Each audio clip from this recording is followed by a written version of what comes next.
c'est un modèle. Monsieur, bonsoir. Carte sur table, 21h, 23h. 4 panélistes ce soir. Nous allons avec eux faire un regard croisé sur un certain nombre de thèmes. Autour de l'actualité, les élections 2025, transition à alternance politique, les inscriptions sur la liste électorale, l'insécurité routière et, si le temps le permet, les faux diplômes récemment détectés dans un certain nombre d'administrations, notamment dans l'armée camerounaise. On peut également évoquer ces examens s'ils se déroulent sous forme de fraude. Du moins, on va essayer, à travers leur expertise, essayer d'analyser les contours et qui sait peut-être dégager des solutions. Je dis d'abord bonsoir à Albert Ebongué du PCRN. Bonsoir Dupita, bonsoir aux companélistes. Oui. Bonsoir à tous ceux. Vous êtes un peu surpris, parce qu'arrivé en retard. J'ai trahi aucun secret. Non, vous trahissez aucun secret. D'accord. Parce que le point de lancement, c'est votre prise de parole. Donc, voilà. Bonsoir à tous. Mathurin Biol, bonsoir. Vous êtes du SDF. Tout à fait. Bonsoir, député Tongo. Bonsoir, mes companélistes. Et bonsoir aux millions de téléspectateurs.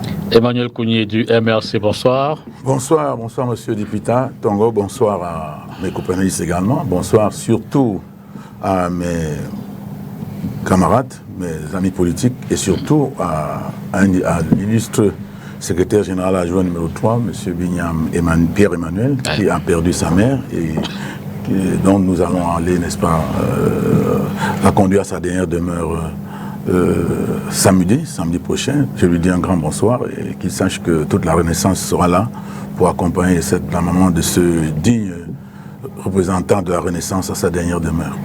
Nous associons amicalement notre émotion et notre compassion à la douleur que vit effectivement M.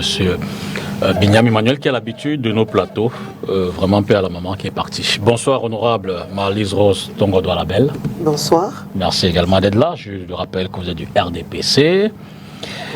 Alors, on va commencer sans plus tarder. Je voulais juste dire que le MRC ne sera pas seul aux côtés de Binyam, parce que c'est un monsieur très sympathique et très courtois et Merci. avec qui nous avons eu à échanger souvent de manière tranchée, mais toujours polie.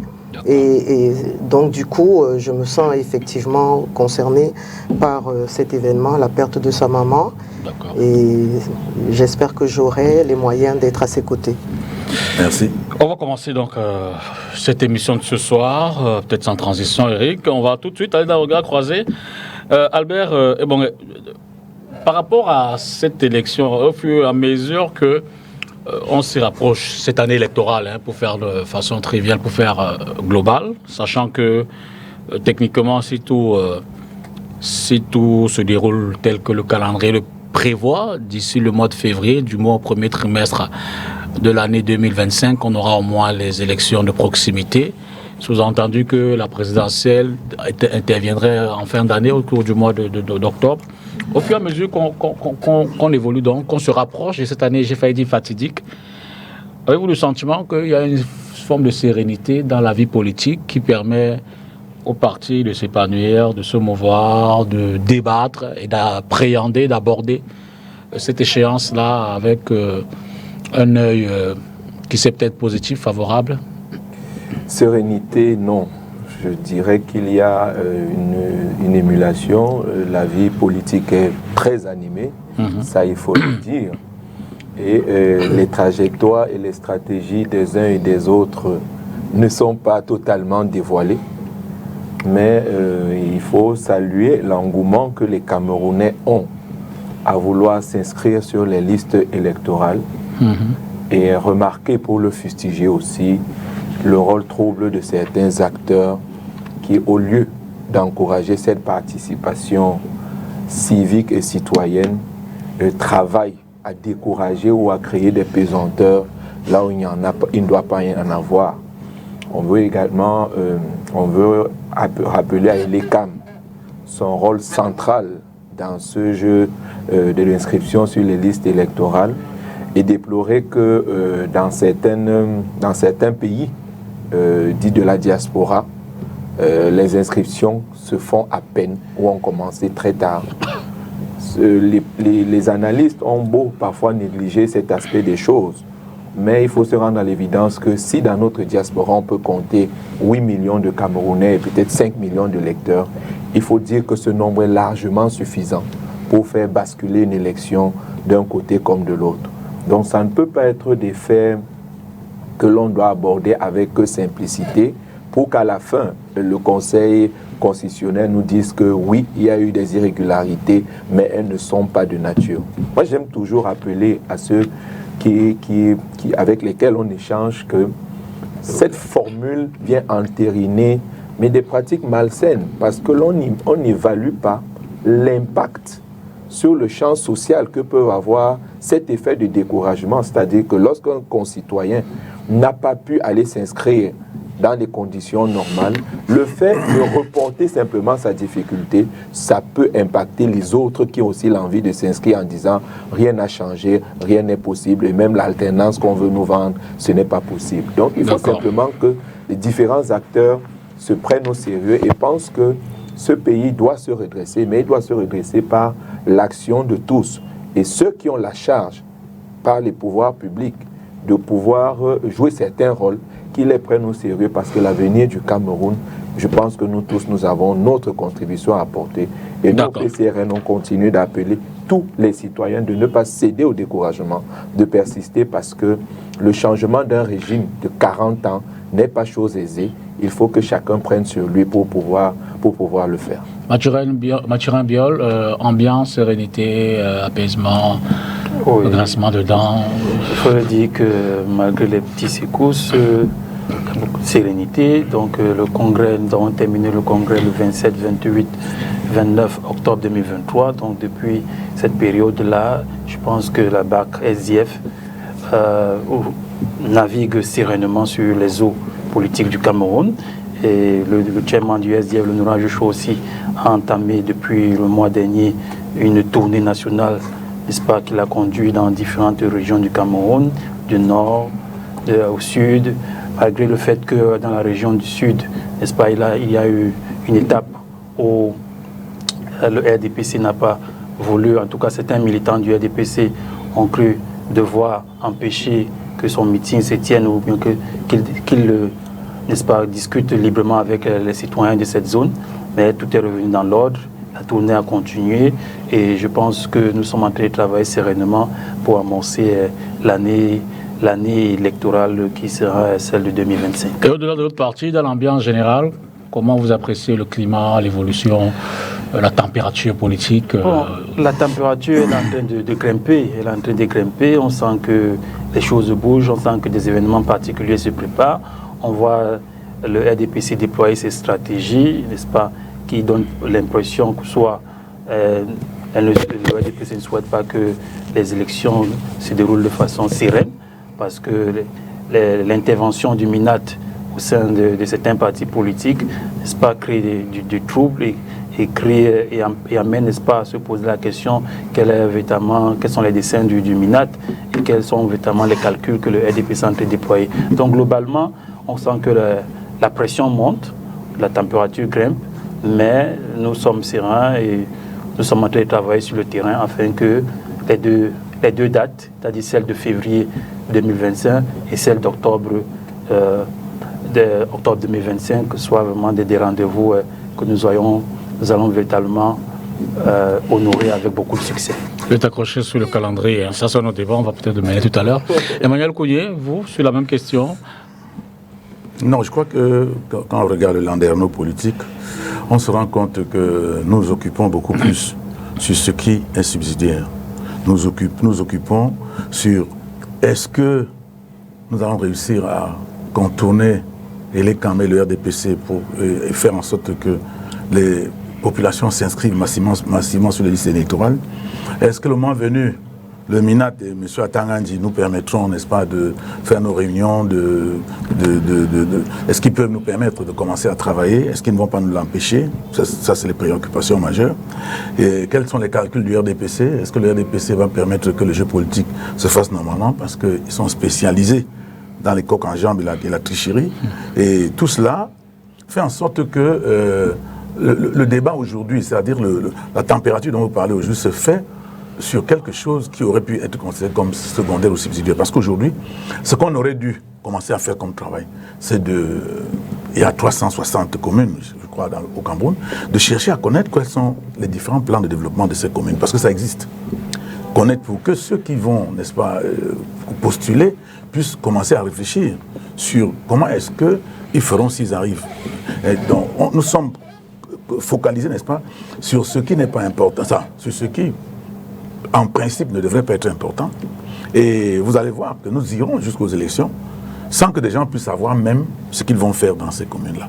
Parce que quand vous prenez les grandes villes comme les communautés urbaines, ces grandes villes ont des plans de développement urbain. Dans les communes, il y a des plans de développement communaux et chaque commune, même les communes d'arrondissement, ont des plans de développement communaux. Mais tous ceux qui cherchent, sont en train de se battre là, ne s'intéressent pas encore à ça. Parce que dans ces documents-là, on vous décrit la ville, on vous dit quelle est la population, quels sont les problèmes de la ville. C'est-à-dire qu'on vous dit tout. C'est d'ailleurs le PNDP qui a fait tout ce programme dans presque toutes les communes. Programme national de développement. Voilà. On devrait donc aujourd'hui être en train de dire, ok, si nous gagnons cette commune, comment est-ce que nous allons travailler, qu'est-ce que nous allons apporter. Pas que nous soyons en train de lutter avec M. Atangandi qui dit qu'il est le bois ou je ne sais plus quoi, et on n'arrive pas à inscrire les gens. On vient nous dire, M. Essoussé dit qu'on n'inscrit pas les gens les dimanches, tantôt on inscrit, tantôt on n'inscrit pas. On est bagarré pour aller devant la porte de l'ECAM, nous battre le matin, si on réussit à attraper un kid, on va sur le terrain pour inscrire militants. Bon, ça, nous on ne devrait pas faire ça. C'est peut-être pas le moment de le faire, mais malheureusement, nous sommes dans ce secondaire, dans ce subsidiaire-là, qui n'est pas le principal. Et voilà, nous sommes en difficulté parce que ceux qui nous gouvernent ont troublé les eaux. Et aujourd'hui, je peux dire qu'on essaye autant qu'on peut de mettre sur pied les mécanismes pour pouvoir nous conduire vers la réussite. Mais j'avoue que personne aujourd'hui n'est encore en train de... Même pendant les élections présidentielles, on devrait travailler beaucoup plus sur les programmes pour dire aux gens quand nous venons. Mais à partir du moment où on ne connaît pas la date des élections, un individu a confisqué tout le calendrier, il a avalé tout le calendrier électoral, on le regarde, on ne sait pas ce qu'il y a dans son ventre, est-ce que demain matin il va dire qu'il change la date des élections, est-ce que... Une république ne peut pas fonctionner comme ça. Une seule personne ne peut pas prendre 30 millions de personnes en otage, parce que nous sommes vraiment pris en otage par le calendrier électoral. Personne ne sait. La loi dit qu'il peut proroger jusqu'à 18 mois. Ça veut dire que même les élections municipales peuvent se retrouver en train d'être renvoyées. Les élections présidentielles, bon, on sait que ça aurait la date, mais nous, il peut même anticiper. Et tout cela, c'est pour ça que le professeur Maurice Kamto dit toujours 2025 ou avant, parlant des élections présidentielles, parce que personne ne sait, il y a une seule personne qui est au courant de qui maîtrise le calendrier. Je crois que le Cameroun est une curiosité planétaire. Je crois que dans les autres pays, les gens connaissent quand même le calendrier électoral. Et puis le fait de ne pas connaître le calendrier, de ne pas dire le calendrier électoral aux gens, c'est une tricherie qui ne dit pas son nom. Marlise Rose, donc de la Belle, vous avez la même appréhension dans cette ambiance d'avant-année électorale, vous êtes sérénité, ou alors vous partagez ces quelques craintes, ces quelques signaux relevés par vos copanélistes ce soir sur un climat qui ne semble pas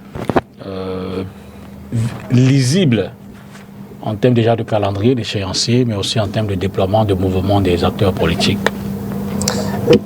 Je voudrais d'abord dire que moi je ne suis pas surprise que les partis politiques de l'opposition s'attardent sur les détails, comme a dit M. Kounié, parce que s'ils ne font pas ça, ils vont faire quoi? Élaborer les programmes, ce n'est pas un jeu d'enfant.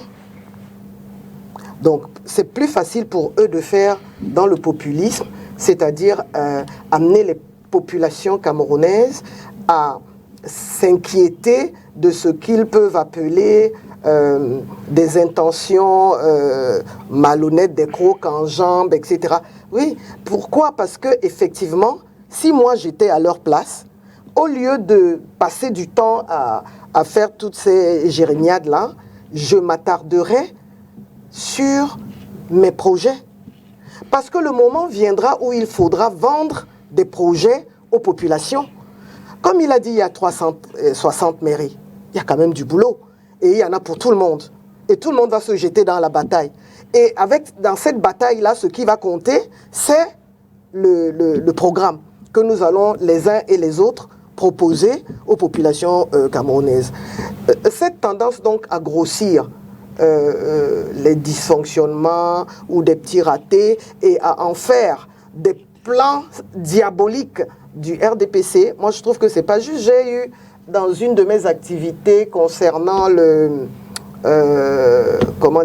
inscriptions, j'ai eu 2 petits incidents. Le premier incident, c'était que les militants du MRC sont arrivés comme l'activité se déroulait au Parc des Princes. Ils sont arrivés, ils avaient leur chasuble, ils avaient le porte-voix, etc. Ils se sont présentés et ils ont demandé s'ils peuvent inscrire des personnes. Et j'ai répondu, mais bien sûr. Quand il y a un kit quelque part, le kit n'est dédié à personne. Il y a l'initiateur, comme il dit qu'ils vont souvent s'aligner à Elekam pour avoir un kit, pour aller soulager des populations dans tel ou tel quartier. Une fois qu'ils l'ont fait, là-bas, ils ne tamisent pas. Ils ne vont pas dire non, celui-ci, on ne le connaît pas, donc il ne va pas s'inscrire. Non, c'est ouvert à tout Camerounais remplissant les exigences du législateur. On sait qui a le droit de voter. On sait que le vote est un droit et un devoir. On sait également que le vote n'est pas obligatoire. Donc vous ne pouvez pas forcer quelqu'un à aller voter. Par contre, c'est important de faire comprendre aux populations que la seule manière pour eux, ou alors la première étape pour ces populations de devenir des citoyens, c'est de commencer par poser cet acte important qui est le choix des élus, de leurs élus, en fonction des programmes qui vont leur être proposés. Ça, c'est la première chose. La deuxième chose, mais j'ai senti qu'il y avait derrière une intention de créer une situation. Bon. Ensuite, j'ai vécu le fait que Elekam, j'avais planifié pour 2 jours. Et puis, séquence d'inscription. Hein. Oui, pour les inscriptions. Et quand au soir du premier jour, on a vu qu'il y avait un certain engouement, nous avons donc demandé à Elekam si Elekam pouvait rester jusqu'à vendredi. Et ils nous ont laissé croire qu'ils pouvaient rester jusqu'à vendredi. Et nous avons passé le message qu'ils sont là jusqu'à vendredi. Sauf que vendredi, ils m'ont dit, honorable, désolé, parce que en réalité, votre programmation, on voulait vous faire une fleur. Mais ce n'est pas possible parce que la programmation prévoit qu'on soit du côté de Bonanjo vers l'émigration. Donc, si jamais vous avez des personnes qui veulent s'inscrire, renvoyez-les là-bas. Okay. Mais si j'étais de l'opposition, j'aurais interprété que c'est un boycott de cette opération. Donc voilà, ce que je veux dire, c'est que des fois, c'est juste des dysfonctionnements liés à des problèmes logistiques ou alors de ressources humaines. Bon. Mais dans l'entente de votre propos, avant que les autres ne réagissent, vous dites que en fait, l'opposition se saisit de quelques petits ratés pour entretenir leur présence, je vais le dire comme ça, leur présence dans le largement politique, peut-être même médiatique. En d'autres termes, pour vous, ils n'ont pas de programme, de proposition. Mais c'est M. Kimkounye qui l'a dit, que lui, il pense qu'ils perdent trop de temps à parler de ces détails-là, au lieu de s'investir sur la préparation des programmes qu'ils devront, de toute façon, cette date arrivera. Elle arrivera, et quand elle arrivera, il faudra bien servir aux populations du Cameroun des programmes. Bon, s'ils ne les ont pas au jour d'aujourd'hui, bon, on est un peu inquiet, mais c'est pas grave. Il y a encore quelques mois, peut-être qu'ils ont un fond de quelque chose qu'ils vont ajuster le moment venu. Mais bon. Justement, ça permet d'interroger l'intérieur ou alors le vécu, la vie des partis politiques. Est-ce que vous, à l'intérieur, vous avez la même appréhension? Je veux dire que, est-ce que vous mettez sur le pied de guerre pour dire que, bon, essayons de faire enserrer, on essaie d'adopter une stratégie, parce que là, c'est la dernière ligne droite, mobiliser le maximum en interne, vulgariser que c'est peut-être vos programmes et propositions vos agendas de gestion du pouvoir pour davantage garder en éveil vos militants? On n'a pas le sentiment que ça se fait, je veux dire. Albert, je commence, et puis Emmanuel. Je pense qu'il ne faudrait pas que les communicants du RDPC nous perdent. Nous sommes à une étape cruciale du processus électoral. Je pense que nous avons eu le temps de parler de nos projets de société, pour redresser le Cameroun. Nous, au PCRN, je sais que le SDF l'a fait, le MRC, ainsi de suite. Maintenant, nous sommes à une phase mais tellement délicate et sensible, et même, capitale, pour tout ce qu'on a fait, parce que, vous savez, les 7 ans de vie politique, pour parler du départ de la dernière élection présidentielle, les 7 ans que nous avons endurés trouvent leur chute dans ce que nous faisons ces jours-ci, pour dire que tout le travail que nous avons fait pendant cette année, si nous ne parvenons pas à le capitaliser dans le cadre de l'élection qui se présente, nous n'allons pas arriver. Moi, j'aurais espéré que la communicante du RDPC nous parle, des projets du RDPC. Parce que c'est aussi des stratégies de venir trouver que les autres ne font pas cela. Mais je n'ai pas entendu ce que le RDPC lui-même a mis sur la table. Parce qu'elle a dit tranquillement que je ne vois pas ce qu'ils proposent. Mais eux, qu'est-ce qu'ils proposent? Parce que c'est eux qui dirigent le pays. Les différents scandales, c'est eux qui nous les mettent sur la table au quotidien. Les batailles de clans au sein du Sérail, entre un RGP, un tel ministre d'État, entre Samuel Eto'o, militant du RDPC, et son autre camarade, Mouile Kombi, entre les batailles qui sont à Yaoundé 6, entre Yoki et ses adjoints. Donc, au fond, c'est ça la diversion qu'ils nous servent. Ils veulent nous amener dans des débats qui ne sont pas, au fond, qui cachent, au fond, le vrai malheur du Cameroun. Parce que moi, je le dis à qui veut bien l'entendre. La vraie crise qu'on vit, mais c'est la crise au sein du RDPC, c'est parce que personne ne sait où on va aller. Et les batailles pour le pouvoir mais font rage là-bas.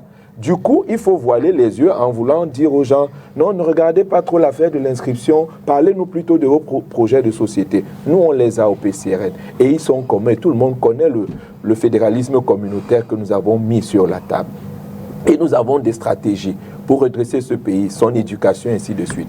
Parce que la vérité est que le Cameroun est parti sur de très mauvaises rails. Et il faut un changement, mais radical de paradigme.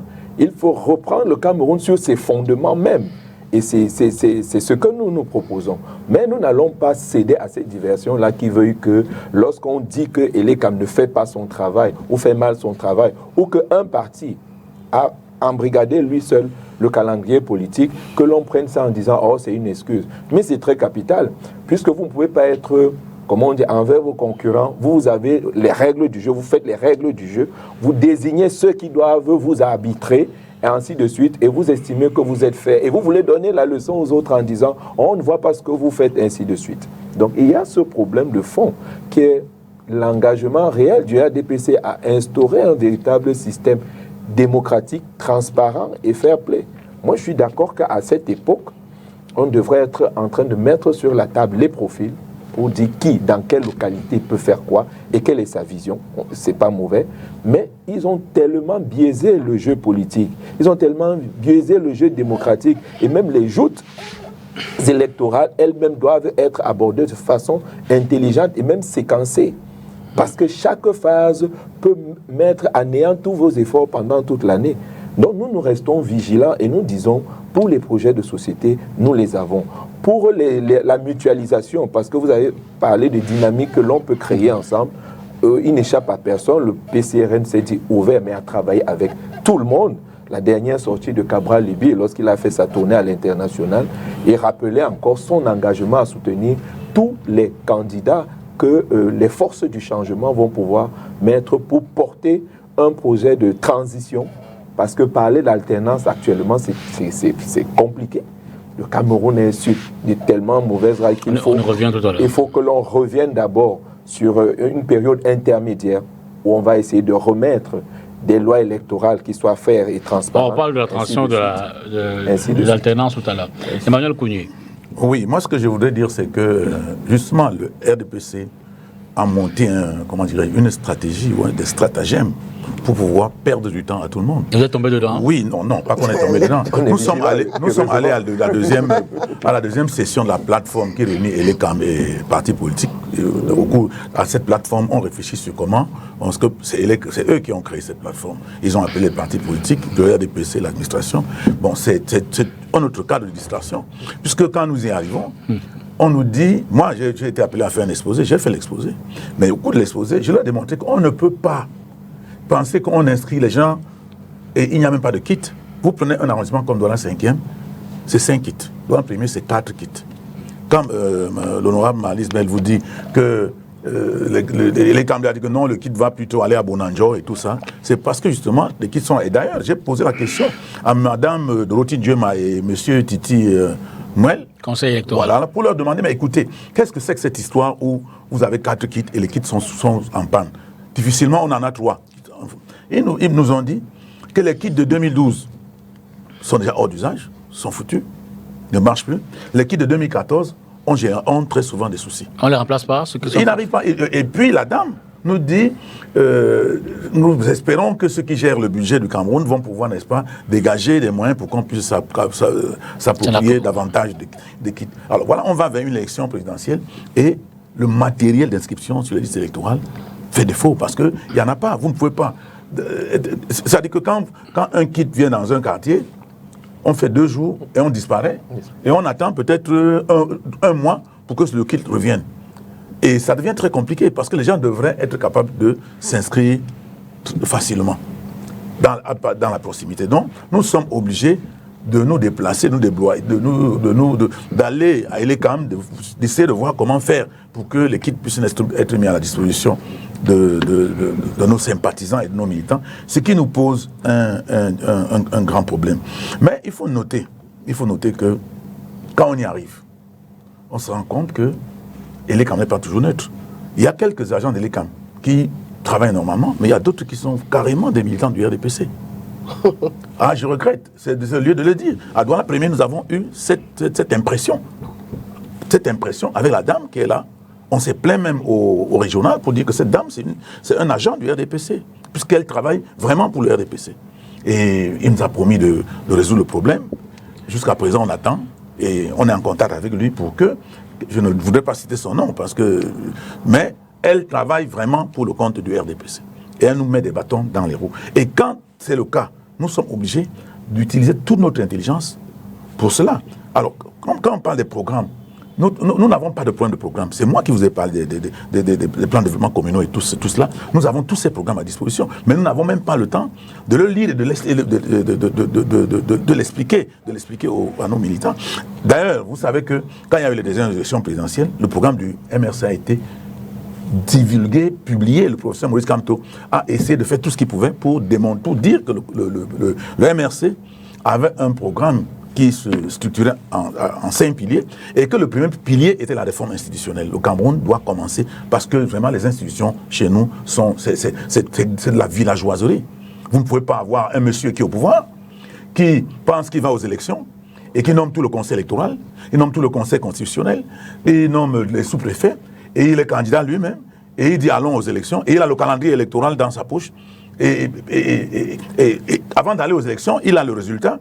J'avoue, je pense même que avant que les élections ne commencent, il a déjà donné le résultat au président du Conseil constitutionnel pour dire voilà le résultat que tu vas lire, puisque c'est lui qui le recrute, c'est lui qui suit sa carrière, c'est lui qui le paye, c'est lui qui... Mais attendez, qu'est-ce que c'est que cette histoire? On est dans une république, on est dans un champ de canne à sucre.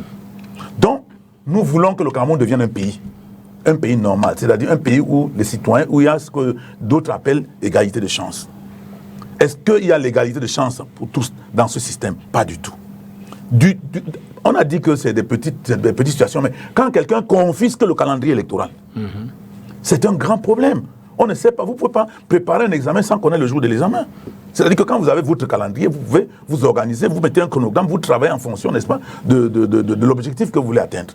Mais quand quelqu'un vous dit, je ne vous dis pas quand est-ce que les élections auront lieu, demain matin, il peut nous dire que toutes les 3 élections auront lieu le même jour. On sera obligé d'y aller. Mais nous ne sommes pas, il n'a pas acheté le Cameroun quelque part. Pour mettre dans... Donc, moi je crois qu'il faut que le RDPC desserre un peu les taux.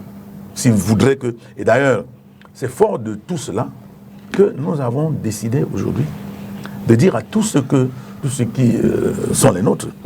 Alors, vous regardez, parce qu'ils parlent toujours de nous, du peuple et tout ça, des partis politiques. Non, le peuple lui-même doit comprendre que sa responsabilité est plus importante que la responsabilité des partis politiques. C'est pour ça qu'on leur dit, allez vous inscrire tous, allez voter le jour dit, tous. Mais quand vous votez, ne rentrez pas chez vous. Surveillez le vote. Suivez votre vote, parce que votre bulletin là est un bien. Vous avez fait 7 ans de misère.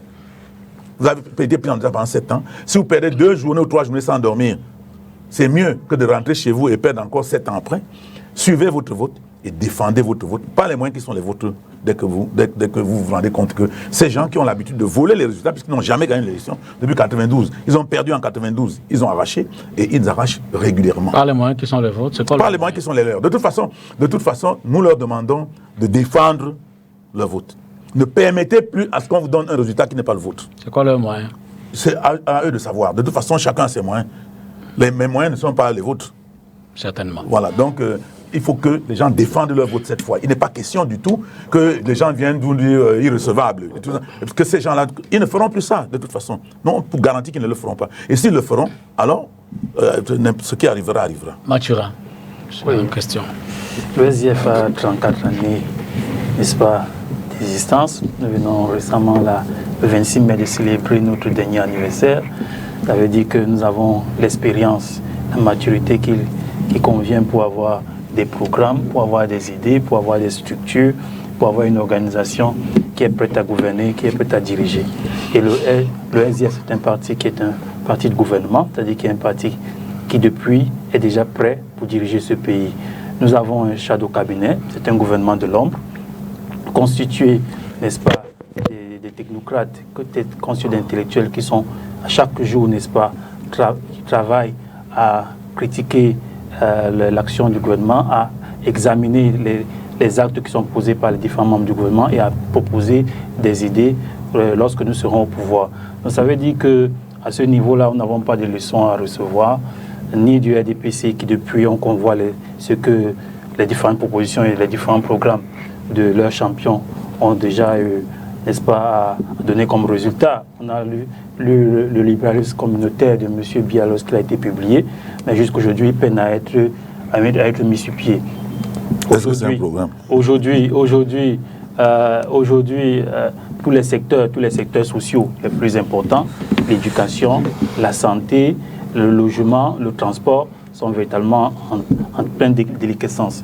Récemment, on a vu, par cause d'un défaut d'une société de transport public dans la ville de Douala, il y a des citoyens de cette ville qui ont perdu la vie parce qu'un bus d'une entreprise qui est déjà quasiment à l'abandon, n'est-ce pas, a perdu ses moyens et a foncé sur les citoyens.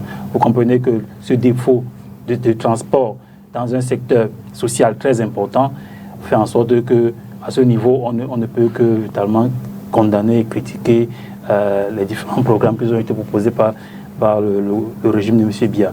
Et aussi au niveau, par exemple, de la santé, le nombre de Camerounais qui sont emprisonnés dans les hôpitaux parce qu'ils n'arrivent pas à payer leurs factures, à payer leurs soins, n'est-ce pas, ce nombre est déjà légion.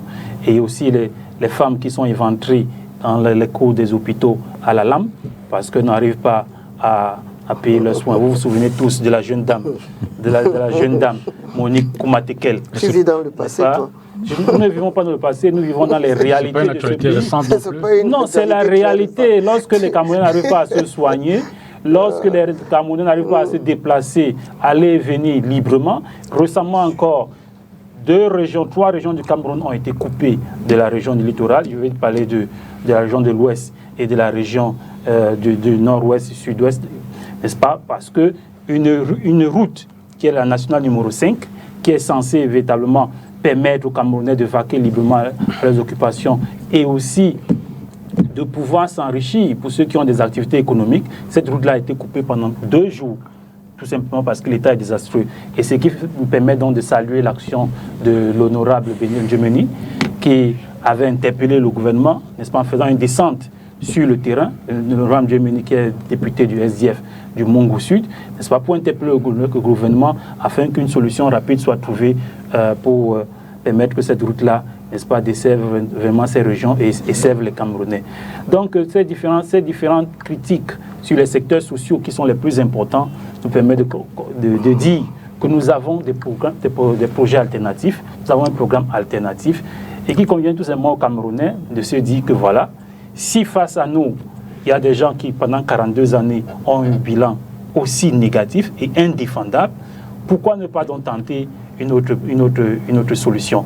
Voilà pourquoi nous avons décidé depuis un certain temps de travailler avec les secteurs sociaux tels que les corps sociaux, tels que les syndicats. Nous avons regroupé 6 centrales syndicales sur 12 pour l'instant. Nous sommes pratiquement déjà à 7 centrales syndicales, n'est-ce pas, pour pouvoir former un mouvement travailliste qu'on appelle le Calamo. Donc nous travaillons donc à regrouper les travailleurs, ces corps sociaux, afin qu'ils puissent défendre leurs intérêts et que véritablement on ait... Là, vous avez déjà la stratégie de pénétration des acteurs sociaux. Oui, c'est légitime. Nous sommes un parti socialiste. Un parti socialiste, c'est un parti travailliste, donc qui obligatoirement déjà doit essayer d'être le plus près possible des masses sociales, des couches déshéritées, n'est-ce pas, pour pouvoir les amener à défendre leurs intérêts. Parce que les intérêts de la bourgeoisie qui est allée, n'est-ce pas, se calfeutrer dans le RDPC n'est pas les intérêts, n'est-ce pas, ne sont pas les intérêts de la majorité des Camerounais qui sont des travailleurs qui n'arrivent pas à joindre les deux bouts de moi. Alors, donc je voudrais finir en disant que nous avons donc constitué, nous sommes en train de regrouper ces syndicats-là afin que demain nous puissions les accompagner dans leur plaidoyer et que si le plaidoyer n'aboutit pas, si les Camerounais nous font confiance, nous allons demain implémenter ce qu'ils auront proposé pour l'ensemble des Camerounais. On va aller un peu plus, on va progresser dans le débat. Marie-Lise Rose, vous, du moins je veux dire que le débat entre alternance, transition n'est pas encore tranché dans la classe politique qui le porte. Mais vous semblez, peut-être sous réserve de ce que d'ailleurs votre candidat, vos textes le disent, c'est le président national, vous semblez dans le statu quo. Je veux dire que vous ajoutez une empreinte au débat qui est déjà en cours, alternance, transition, vous dites statu quo. Continuité. C'est le plus beau, c'est le plus grand, avec. Continuité. Dans la misère. Simplement parce que nous pensons avoir les moyens de mener au cours de ce septennat qui est voulu par le président de la République comme le septennat de la transfiguration. Après les grandes ambitions, les grandes réalisations de la transfiguration. Nous en avons les moyens. D'accord. Et nous pensons que si l'opposition est sage, elle va effectivement continuer à se construire et à trouver des moyens d'être plus efficace et donc aller dans la bataille des élections locales avec plus de maturité et de force. En ce qui concerne la présidence, je leur conseillerais de laisser tomber. C'est-à-dire que vous êtes sûr d'avoir gagné? Non, j'ai dit de laisser tomber. Eux qu'ils laissent tomber. Je n'ai pas dit que nous avons déjà gagné, mais qu'eux ils laissent tomber mais parce que c'est une perte d'énergie. Ça va être une perte d'énergie. Pourquoi? Oui, ça va être une perte d'énergie. Vous savez, l'exercice auquel vous nous conviez tous les mardis et d'autres ailleurs, d'autres jours de la semaine, ce sont des exercices très dangereux pour nous les politiques qui portons la parole de nos partis autour d'un plateau. C'est dangereux pourquoi? Parce que nous nous évertions à vouloir avoir raison. Et du coup, ça devient un exercice d'ego. Et l'ego, c'est quelque chose qui détruit énormément. Et les hommes politiques ont beaucoup d'ego. Hein. Beaucoup d'hommes politiques ont beaucoup d'ego. Je pense que moi-même, j'en ai. Mais c'est destructeur parce que, au lieu de mettre l'accent sur l'esprit, c'est-à-dire de regarder le monde avec des yeux proches, des yeux de Dieu, c'est-à-dire spirituel, nous regardons avec le mental. Et nous voulons gagner l'autre, nous voulons battre l'autre, nous voulons... Et ça nous fait perdre une énergie, ça nous fait perdre une énergie très importante. Et ça nous vide. Et pour cela même, et je milite pour vous, notre syndicat de communicants, nous devrions être suivis par des médecins. Parce que ce n'est pas un exercice facile du tout. Dipita Tongo, je pense très sincèrement que le RDPC est un parti démocratique. Il y a des domaines qui semblent insuffisants ou qui sont insuffisants. Nous nous attelons à nous mettre au bon niveau, c'est-à-dire corriger pour nous mettre au bon niveau, de manière à ce que la démocratie fonctionne de manière apaisée. Maintenant, nous avons l'impression que ce qui préoccupe les leaders des partis d'opposition, c'est faire partir Biya. Mais c'est un vieux débat qui a déjà eu lieu des années d'avant. Et ça n'a pas marché. Parce que voir les choses comme ça va forcément aboutir à l'échec. C'est la raison pour laquelle je pense qu'ils sont, tous ces leaders-là, moi je ne porte pas un jugement de valeur sur eux. Pour la plupart, ils sont capacités pour faire des choses intéressantes pour notre pays. Maintenant, rien ne dit que mis ensemble, la machine qu'ils vont produire va avoir la capacité d'amener ce bonheur qu'ils prédisent aux Camerounais. Et pourquoi? Parce que pour la plupart, ils ne sont pas encore outillés pour comprendre véritablement comment fonctionne le landerneau politique. Non, regardez les difficultés de certains de ces partis-là. J'allais dire, c'est des pièges à con. Et ils y sont tombés, mains et pieds liés. Pourquoi? Parce que la politique a besoin de beaucoup de subtilité, de discernement, beaucoup de retenue, en fait des qualités qui s'acquièrent au cours d'un parcours politique. Mais ce n'est pas que tu sors aujourd'hui. Aujourd'hui, tu sors, tu crées un parti politique. Demain, tu es candidat, tu veux affronter Paul Biya. Ça a commencé comment? Cela ne se peut. C'est une, comment on appelle ça? Une soustraction qui ne peut pas avoir de résultats. Bassirou Diomaye Faye est devenu président. Non, mais il a déjà. Oui, mais il a travaillé avant. Il a eu une expérience sur le terrain. Il a été dans il a occupé des fonctions. Je dis que au jour d'aujourd'hui, je vous conseille, vous êtes mes amis. Non, tu ne nous conseilles pas. Dis ce que tu n'es pas capable de nous conseiller. Comment tu veux me conseiller? Comment ça? Quels sont les moyens dont tu dis ça pour me conseiller? Mais l'observation, tu ne vois rien du tout. Vous vous êtes planté en 2018. Arrêtez. Vous vous êtes planté en 2018. En 2020, vous vous êtes replanté. Mais attendez, comment tu peux dire que je n'ai pas les moyens? Non, tu n'as J'observe, je vous vois avancer et tomber dans les précipices à chaque fois. Et vous voulez nous aider? Non, mais toi, je ne t'ai pas encore appelé. Parce que tu n'as pas les moyens. Attendez, vous faites semblant d'être un groupe homogène. Non, ne me jouez pas à ce jeu-là. Ne me jouez pas à ce jeu-là, vous n'allez pas me prendre par la gorge. Je ne vous ai pas encore donné de conseils. Votre petite machine, vous la faites aussi avancer progressivement. Elle donne des résultats qui sont appréciables, mais ça ne veut pas dire que vous avez déjà atteint le niveau pour vous faire suivre par les autres. Ils ont gagné les élections présidentielles en 92, et vous avez volé le résultat. Ils ont besoin qu'ils nous suivent. Ah bon, d'accord, okay, ça va. Emmanuel Cognier, oui. Le débat, vous allez peut-être répondre certainement, mais je veux dire que la question, c'était le débat au sein notamment de ceux qui l'ont porté, les partis de l'opposition, entre alternance et transition n'est pas encore évacué. J'ai le sentiment que dans l'avant-veille de cette présidentielle, il va certainement être encore présent dans le discours, le débat public. Je ne sais pas ce que vous mettez dans transition. Transition, c'est quelque chose, c'est un mot qui me semble sans contenu. Ceux qui portent Non, ce il a un projet. contenu. Ceux qui portent ce projet m'ont Si tu es expliqué. en transit quelque part, tu connais d'ailleurs, d'abord je crois que le Albert fait pays partie. où tu vas. Albert fait Maintenant, partie tu des... t'arrêtes à Oui, nous avons un programme politique que nous voulons mettre en œuvre. Nous avons face à nous des gens qui ont mis sur pied un programme qui a échoué.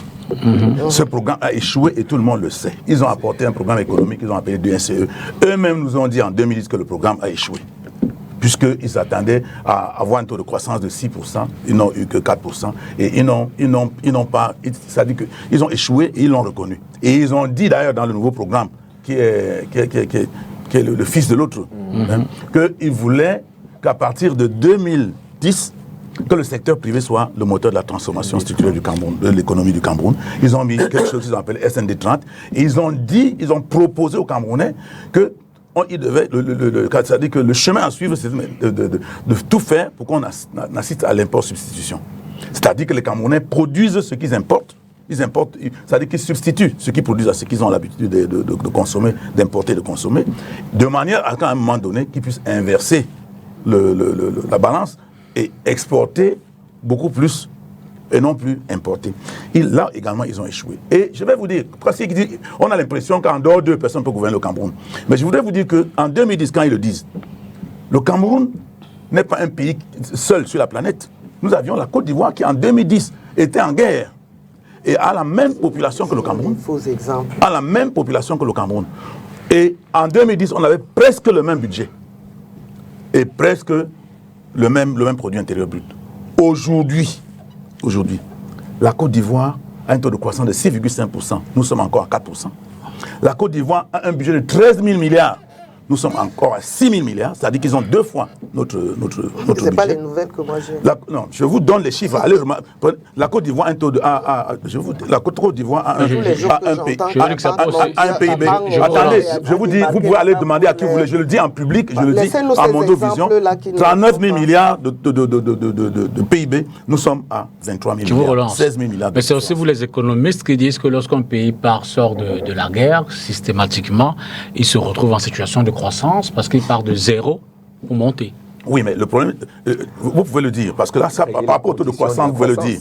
Vous pouvez le dire, parce qu'ils sont à 6,5%. Mais quand je vous dis que le budget, il y a 30 000 habitants en Côte d'Ivoire. Le budget de l'État, c'est 30 millions d'habitants en Côte d'Ivoire, autant qu'au Cameroun.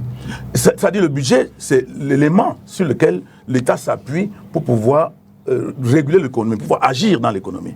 Quand quelqu'un a en main, parce que l'État agit sur deux piliers, il y a la monnaie et le budget.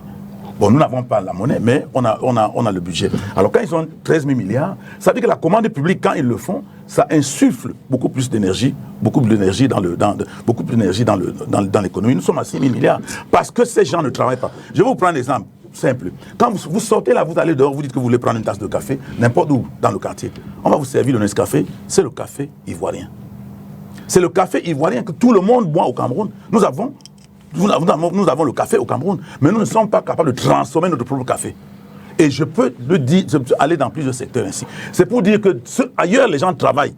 Et ici, ces gens qui ne comprennent rien, qui ont d'ailleurs mis un mauvais casting à la tête de l'État, parce que vous ne pouvez pas mettre des gens qui prennent des décisions économiques qui n'en savent rien. Vous avez un SGPR qui est un diplomate, un Premier ministre qui est un diplomate. Tous ceux qui prennent des décisions économiques sont des diplomates. Ils n'en savent rien. Et voilà, là où nous sommes. Ils ne sont entourés de personnes. Non, il n'est pas question d'être entouré. Vous pouvez dire que vous êtes entouré, mais c'est eux qui prennent les décisions. Celui qui prend des décisions doit comprendre. Mais il prend des décisions sur la base de ce qu'on leur dit. Mais il n'est pas question. Des études qui leur sont. Mais il faut donc mettre celui qui fait les études. Il faut mettre celui qui fait les études là où on doit prendre des décisions parce qu'il va aller vite. Et regardez, je parle de la Côte d'Ivoire, regardez qui sont ceux qui ont pris les rênes de la présidence, du Premier ministère, de secrétaire général de la présidence. Parle-nous de votre programme. Ce sont des gens qui connaissent le sujet, qui comprennent le sujet. Ici, chez nous, vous mettez les magistrats et les diplomates et tout ça pour gérer l'économie du Cameroun. Et vous voulez continuer encore à gouverner ce pays? Madame, on ne vous le permettra pas. Dans tous les cas, 2025, pour revenir dans la question, avant de passer la parole. Vous ne prendrez pas un pays et le jeter dans la boue, comme vous le faites. Vous avez tué le Cameroun. Le Cameroun est sur place et le Cameroun ne bouge pas. Vous croyez que nous allons continuer à laisser notre pays entre les mains des mains inexpertes de cette Emmanuel, manière? peut reprendre vous n'avez aucune expertise. Et les experts sont où? Nous sommes là. Emmanuel, pour reprendre le fil, donc, le débat n'est pas tranché entre alternance. Oui, l'alternance, moi je crois que ce jeu de mots ne nous sert pas à grand-chose. Au Sénégal, qu'est-ce qu'ils font? C'est l'alternance ou bien la transition? Ah, je sais pas. Voilà, donc je vous dis qu'on part d'un pouvoir, on va entrer dans un nouveau pouvoir et il s'agit de pousser le Cameroun. Si vous dites que vous venez faire la transition, donc vous n'allez pas résoudre le problème de délestage? Vous allez venir dire aux gens que vous êtes en train de faire la transition. Les gens vont vous dire, bon, comme vous êtes venu, on veut aller de Douala-Mbanga. Aujourd'hui, c'est impossible de partir de Douala-Mbanga. Moi, je suis allé au village. Il y a un mois, quelqu'un est mort dernièrement. Moi, j'ai dit, je ne vais plus. Parce que j'ai failli me casser tout le dos. De Douala-Mbanga, c'est l'enfer. C'est l'enfer sur terre. Alors, vous voulez venir parler de transition, dire aux gens que non, on n'arrange pas les routes, on ne va pas vous donner l'électricité. Vous n'êtes pas pour la transition. Non. Ça dit que nous sommes pour l'alternance. Nous voulons que le RDPC libère le plancher. Nous allons montrer aux Camerounais comment on gouverne un pays. Nous leur donnons 5 ans pour faire de ce pays un pays au même niveau que les autres dont je viens de citer. Oui, Albert. Moi, je pense que la diversité d'opinions doit être, comment on dit ça, le ferment qui meuble la scène politique. On doit pouvoir donner à ceux qui ont le libre choix de pouvoir choisir entre une alternative et une autre. Il ne faudrait pas forcément s'attendre à ce que tous les acteurs disent la même chose ou aillent dans le même sens. Il peut y avoir derrière une certaine hypocrisie qui veut faire semblant qu'on est ensemble alors qu'au fond, chacun a sa vision.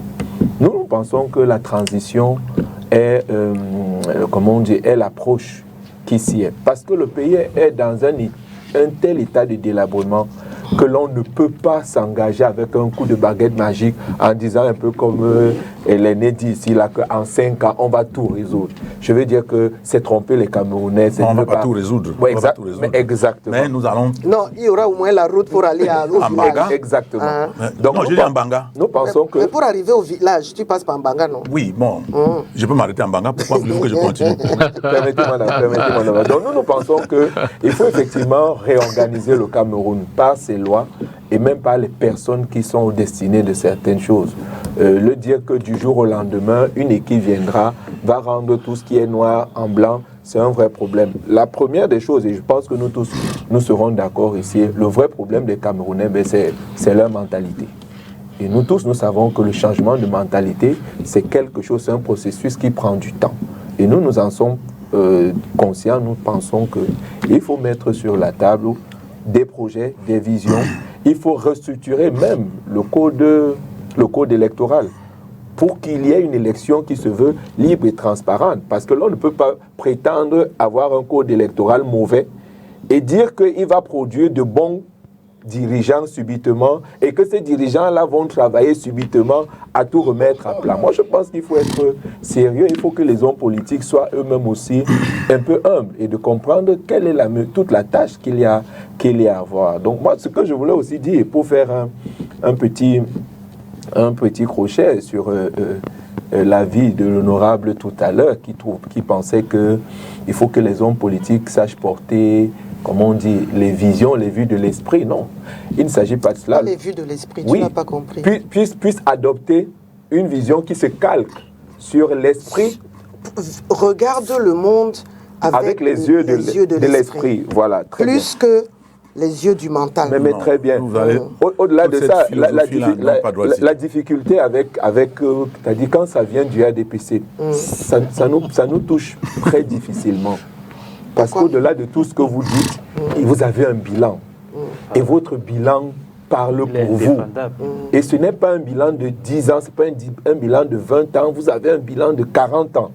Donc il y a le temps de retracer des constances dans ce que vous faites et qui montre que si certaines choses ne marchent pas, soit vous êtes défaillant, soit vous n'avez pas la volonté de les résoudre.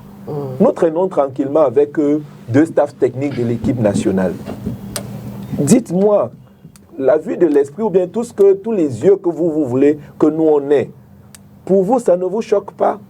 Il n'y a pas au fond un problème de gouvernance? Il n'y a pas un problème de personne? Parce qu'à la limite, on se dit, bon, si le chef de l'État, lui, il est dans son coin, il a décidé de ne plus parler à personne, on a quand même un Premier ministre. Mais pourquoi même taper le poing sur la table en envoyant 2 institutions? Parce que je pense que l'une des fonctions du Premier ministre, c'est de s'assurer du bon fonctionnement des institutions. Pourquoi lui-même n'a même plus la poigne pour taper sur la table après cela? Donc, il faut se rendre à l'évidence qu'on a beau vous aimer, la question n'est pas tant qu'on aime Paul Biya ou qu'on n'aime pas, ou qu'on veut qu'il parte, qu'on ne veut pas qu'il parte. La question est, notre pays est en lambeaux. On affiche 6 coupures d'électricité par jour. Économiquement, mais c'est désastreux. C'est affligeant. Je veux dire qu'on a beau aimer celui qui est aux mines ou bien à tel département ministériel, mais il y a une question qui est patente. Il ne faut pas faire Harvard pour venir expliquer aux Camerounais que ça ne marche pas. Pas qu'il n'y a pas de compétences. Moi, j'ai eu la chance de vous connaître, peut-être que vous, personnellement. Je sais qu'est-ce que vous avez comme potentiel, mais je me rends aussi compte que l'appareil qui vous habite ne vous permet pas de donner tout le potentiel qui est le vôtre. Et vous n'êtes peut-être pas la seule dans ce cas. C'est pour ça que je trouve que ceux qui appellent à la candidature de Paul Biya, mais il faut se méfier de ces gens-là. Moi. Mais oui, il faut se méfier de ces gens-là. Parce que moi, si j'étais Paul Biya, je ne peux pas avoir éduqué des gens pendant 40 ans. Je leur ai appris ma façon de faire, je leur ai communiqué mes valeurs, je leur ai tout montré, je leur ai donné tous les moyens pour bien faire. Et 42 ans après, ils me disent qu'il n'y a que moi pour faire ce que j'ai à faire. C'est la preuve qu'ils ont rejeté ma vision, qu'ils n'ont pas adopté mes principes ni mes valeurs, qu'ils n'ont rien compris et qu'ils m'envoient un message en me disant « Tu aimes le pouvoir, tu vas rester là et nous, on va continuer à faire ce qu'on a à faire. » Donc, demander à ce qu'il y ait une transition, ce n'est pas le détester. Personnellement, j'ai eu un parent qui a vécu 96 ans. Je sais qu'à partir de 80 ans, 82 ans, là, c'est des gens qu'il faut chouchouter et non venir accabler avec les détournements par ici, les équipes nationales qui ont 2 entraîneurs, des gens qui ne respectent pas les hautes instructions. Et vous confortez à cette idée de l'afficher dans des cérémonies publiques. D'accord. Moi, je dis, il faut avoir du respect pour cet homme-là, mais qui a donné ce qu'il a pu donner pour le Cameroun. Et il y a des bonnes choses, ça, il faut pas tout jeter. Le discours de ce monsieur est pacifique. Il a instruit, on ne peut pas lui faire le reproche de n'avoir pas mis en place des institutions qui doivent concourir à la démocratisation du Cameroun. Et qu'est-ce qui coince? Mais c'est les personnes qui sont chargées. Mais oui, qui sont chargées d'animer ces institutions. Voilà. Et lui-même, à un niveau peut-être, lui-même aussi, son incapacité à induire, comment dire, à rendre concret sa vision du Cameroun. C'est pour ça qu'il faut l'aider à se retrouver. Il a dit quelque chose. Non, je suis d'accord, je vous redonne le temps de parole. Qu'il dise un mot. S'il vous plaît. Il a parlé de changement de mentalité. Je voudrais vous dire qu'il n'y a pas de processus de changement de mentalité. Les Camerounais qui étaient... Vous êtes scientifique, les Camerounais qui étaient sérieux hier, qui ne volaient pas hier, ceux qui volent aujourd'hui, et ceux qui ne vont pas voler demain. Le chef est garant de la morale publique. Si le chef trouve que le vol est bon, alors dans cette société-là, voler est normal. Ah, nous volons donc tous, comme lui le chef. Vous aussi, vous volez. Ceux qui sont avec lui, ceux qui sont avec dans son système. Donc, aujourd'hui, il suffit qu'il y ait un chef. Si dans une société, le chef est un féman, dans cette société-là, être féman est normal. Donc, il faudrait comprendre que les Camerounais d'aujourd'hui, si ce régime s'en va, ceux qui ne sont pas sérieux, s'il y a un homme sérieux au pouvoir, ils deviendront sérieux. Mathurin, sur le débat qui n'est pas tranché, alternance, transition. Oui, il va sans dire que après avoir subi, n'est-ce pas, plusieurs régimes, notamment le régime de M. Aïdjo pendant 25 ans, le régime de M. Biya, nous sommes déjà à 42 années, ça fait en tout 67 ans. Il est normal que nous fassions une pause, halte, pour se dire où est-ce que nous nous trouvons, qu'est-ce qu'il faut véritablement, qu'est-ce qu'il faut changer, hein, avec quel type d'homme est-ce que nous devons amorcer ce nouveau virage, n'est-ce pas? Voilà pourquoi nous sommes d'accord sur la nécessité d'une transition, moment où il faudrait s'asseoir, essayer d'évaluer les différentes institutions que nous avons, le Sénat, l'Assemblée nationale, la Constitution, ainsi de suite, et se dire, si ces institutions ont produit ce que nous avons aujourd'hui et les hommes que nous avons aujourd'hui, et ont produit l'homme que nous avons aujourd'hui à la tête du pays, qui est presque un dieu. Donc ça veut dire que si on ne change que l'homme et qu'on remet un nouvel homme, forcément on va aller vers les mêmes situations, on va aller vers les mêmes institutions.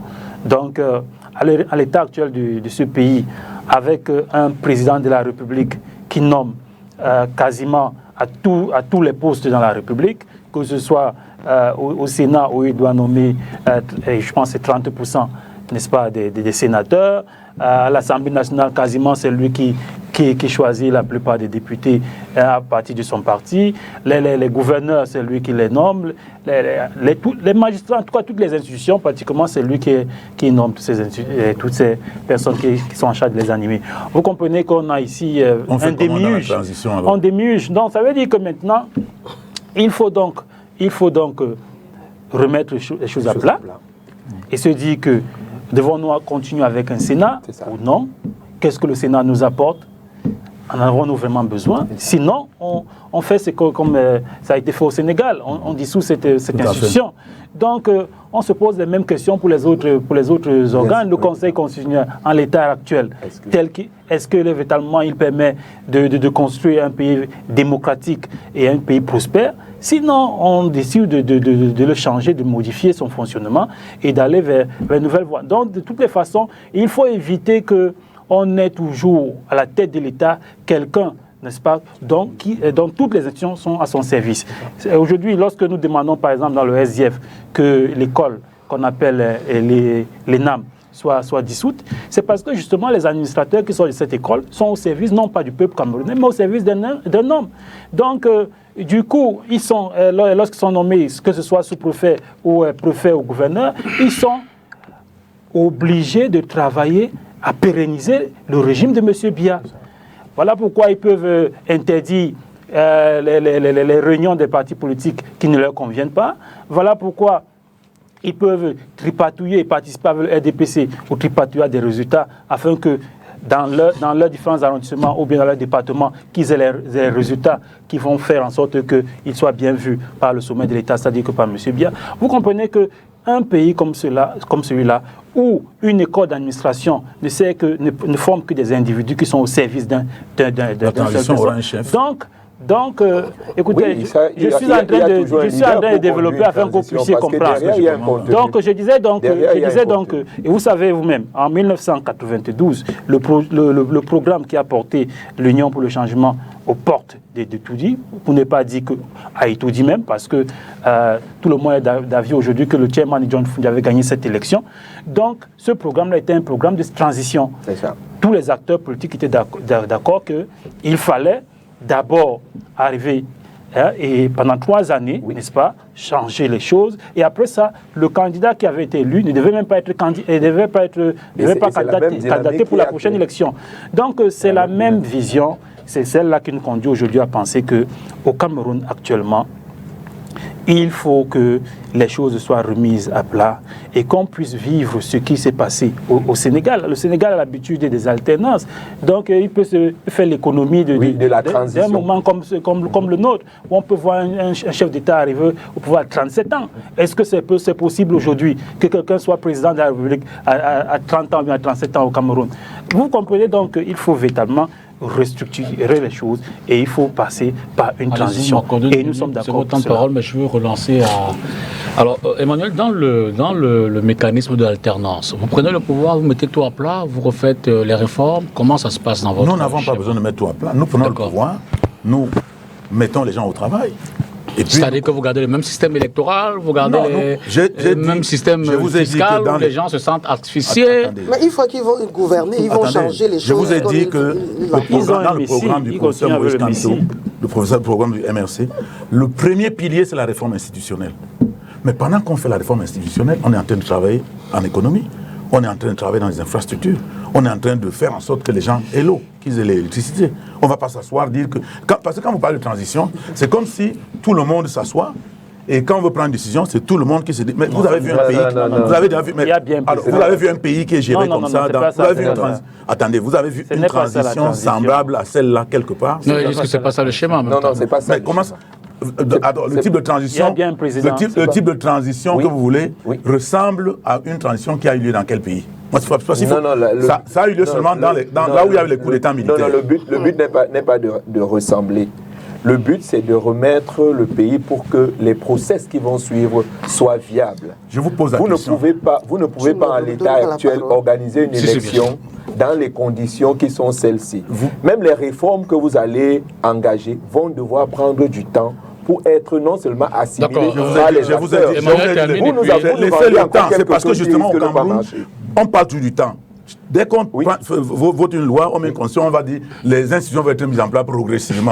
On vous embarque dans un tunnel de temps et nous, on n'a rien à foutre avec ça. Vous n'avez pas le temps, vous faites tout en non, nous allons commencer, nous allons tous les mécanismes que nous voulons mettre en œuvre. Et puis nous allons essayer de trouver les moyens. Vous avez vu en Côte d'Ivoire, en un seul mandat, la Côte d'Ivoire s'est transformée. Pourquoi est-ce que vous pensez qu'on ne peut pas se transformer? Oui. Oui, la question, je veux dire, quand vous regardez tout ça, vous dites, est-ce que tout est ajouté?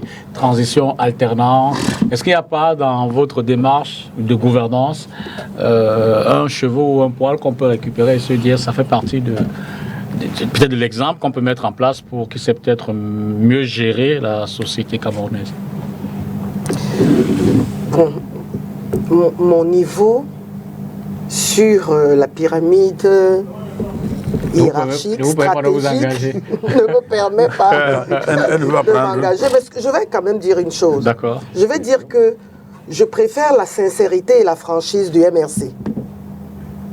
Pourquoi? Parce que eux, ils disent, nous sommes capables de gouverner, nous sommes prêts pour gouverner, alors nous nous lançons dans la bataille. Si nous gagnons, nous gouvernerons le lendemain. Gouverner, ça veut dire résoudre tous les problèmes qu'il y a dans tous les secteurs et aussi mettre en place, sur le plan des institutions, les aménagements qui leur conviennent. Par contre, les autres, moi j'ai l'impression qu'ils ont peur de se neutraliser mutuellement et ils donnent l'impression qu'ils vont pouvoir mettre en place une transition. Mais je crois que le mieux, très sincèrement, c'est que chacun de vous, vous avez des programmes, vous ne pensez pas la même chose. Imaginez que vous arriviez donc, qu'un conglomérat, un conglomérat de programmes arrive donc à se mettre en place. Vous avez des visions différentes sur des questions pointues. Alors, ça va se passer comment pour gérer? Parce que vous n'allez pas, comme il dit, vous n'allez pas dire qu'on fait juste les institutions.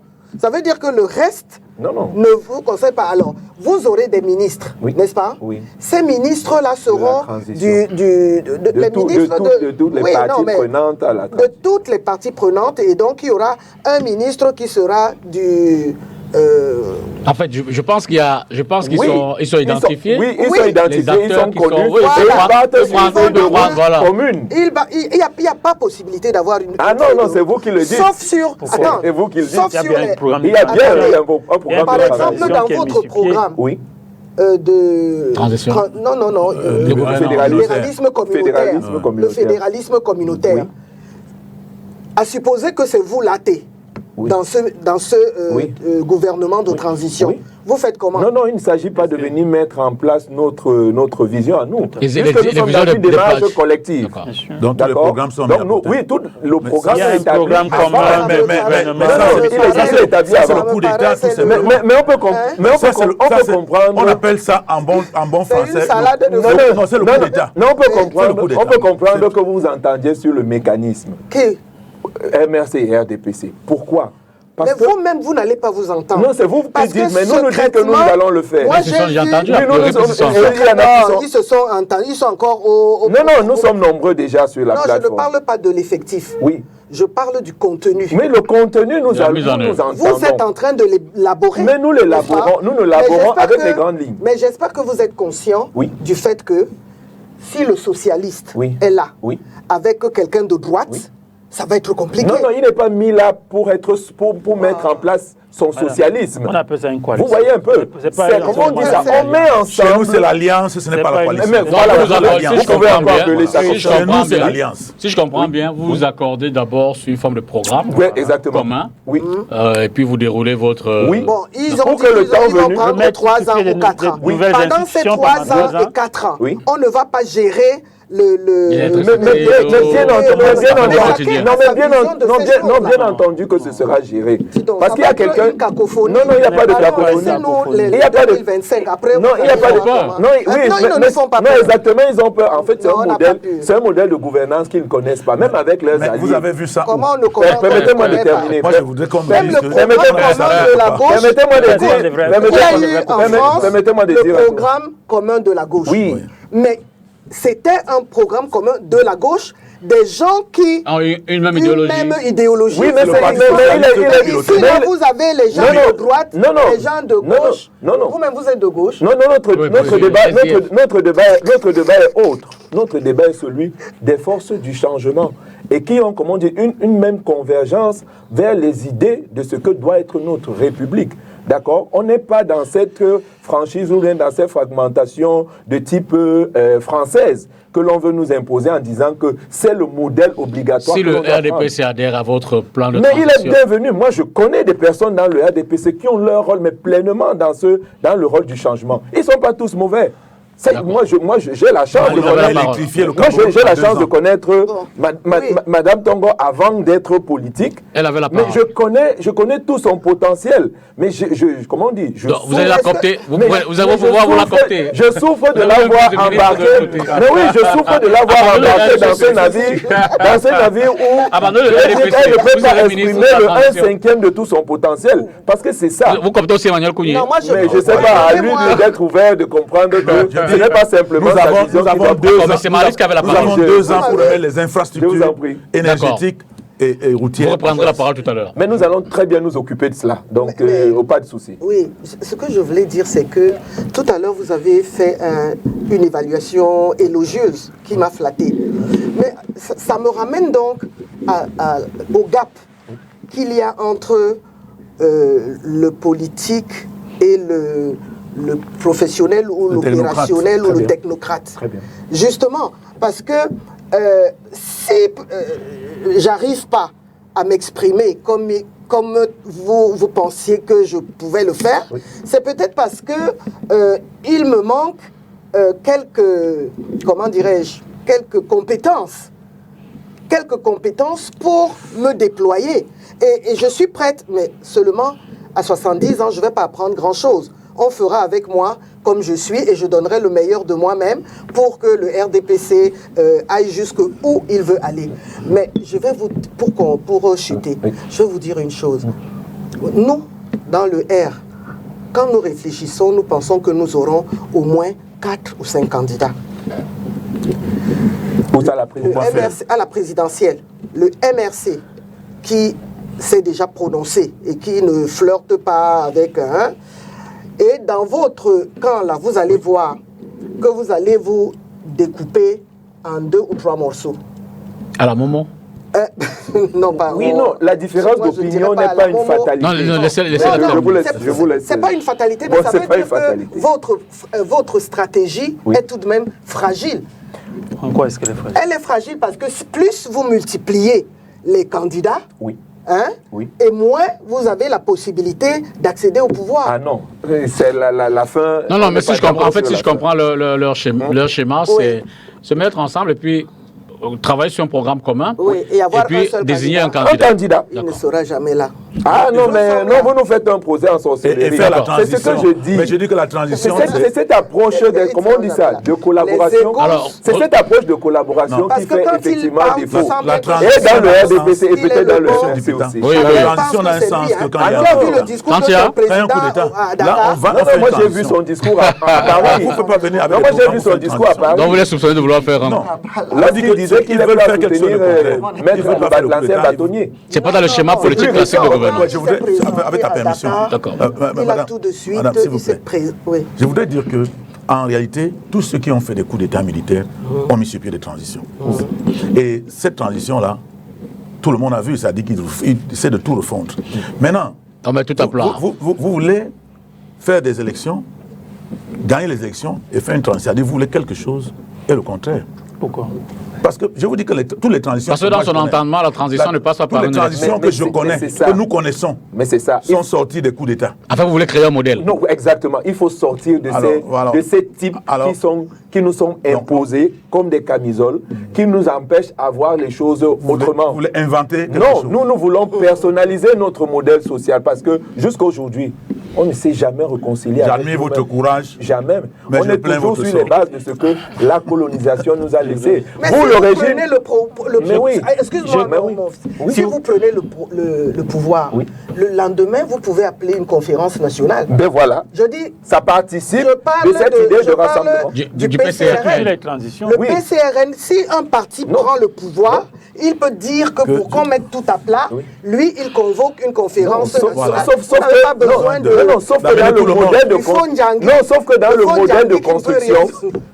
le modèle de construction, si on aborde ça étant individuel, il y aura toujours, même au sein de notre appareil, des personnes qui vont se savoir mais propriétaires de quelque chose. Il est bien de repartir sur la base constructive, de la diversifier pour que chacun se sente partie prenante et investie dans ce qui va arriver. C'est ça la différence. Je comprends que oui, que le Cameroun appartient à Albert, s'il vous plaît, je comprends que certains partis qui ont, n'est-ce pas, cette habitude d'avoir des messies à leur tête et qui ont toujours à leur tête des gens qui peut-être ont des visions qu'ils partagent à leurs adeptes, n'est-ce pas, soit mal à l'aise quand on parle de la possibilité pour des formations politiques de se réunir et de travailler sur une période transitoire où véritablement toutes les institutions vont être remodelées afin que celui qui est le président de la République soit maintenant non pas un messie, mais quelqu'un à qui on peut demander des comptes. Personne n'est messie. Écoutez, nous on a habitué à 67 ans. Depuis 67 ans, il n'y a que des messies. Vous le faire dans une alliance.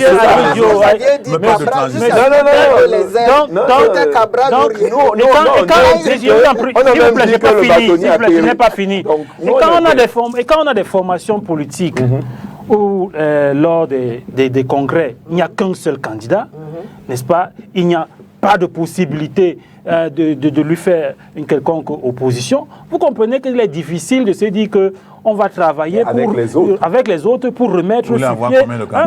Normalement, vous avez vu, nous, au ASIF, nous sommes un parti, nous sommes habitués à la contradiction, nous sommes habitués au dialogue, nous sommes habitués à la discussion. Voilà pourquoi vous avez vu le congrès. Il y avait trois candidats au moins, n'est-ce pas? Donc, ça montre que nous n'avons pas cette vision messianique là, de la politique. Nous pensons qu'il est important de se mettre à table, de discuter et de se dire que voilà, maintenant voici le président dont nous avons besoin, voici les institutions dont nous avons besoin. C'est de ça qu'il s'agit. Mais quand ceux qui sont mal à l'aise, je vois le RDPC... Non, moi je ne peux pas être mal à l'aise. Mais vous semblez... Voilà, vous nous aimez tellement que... Ou bien vous nous aimez tellement... Vous nous aimez tellement que vous nous donnez donc des bons conseils afin qu'on puisse vous vaincre. Ça, hein? Si je comprends bien, vous nous aimez tellement que vous donnez les bons conseils afin qu'on puisse vous vaincre.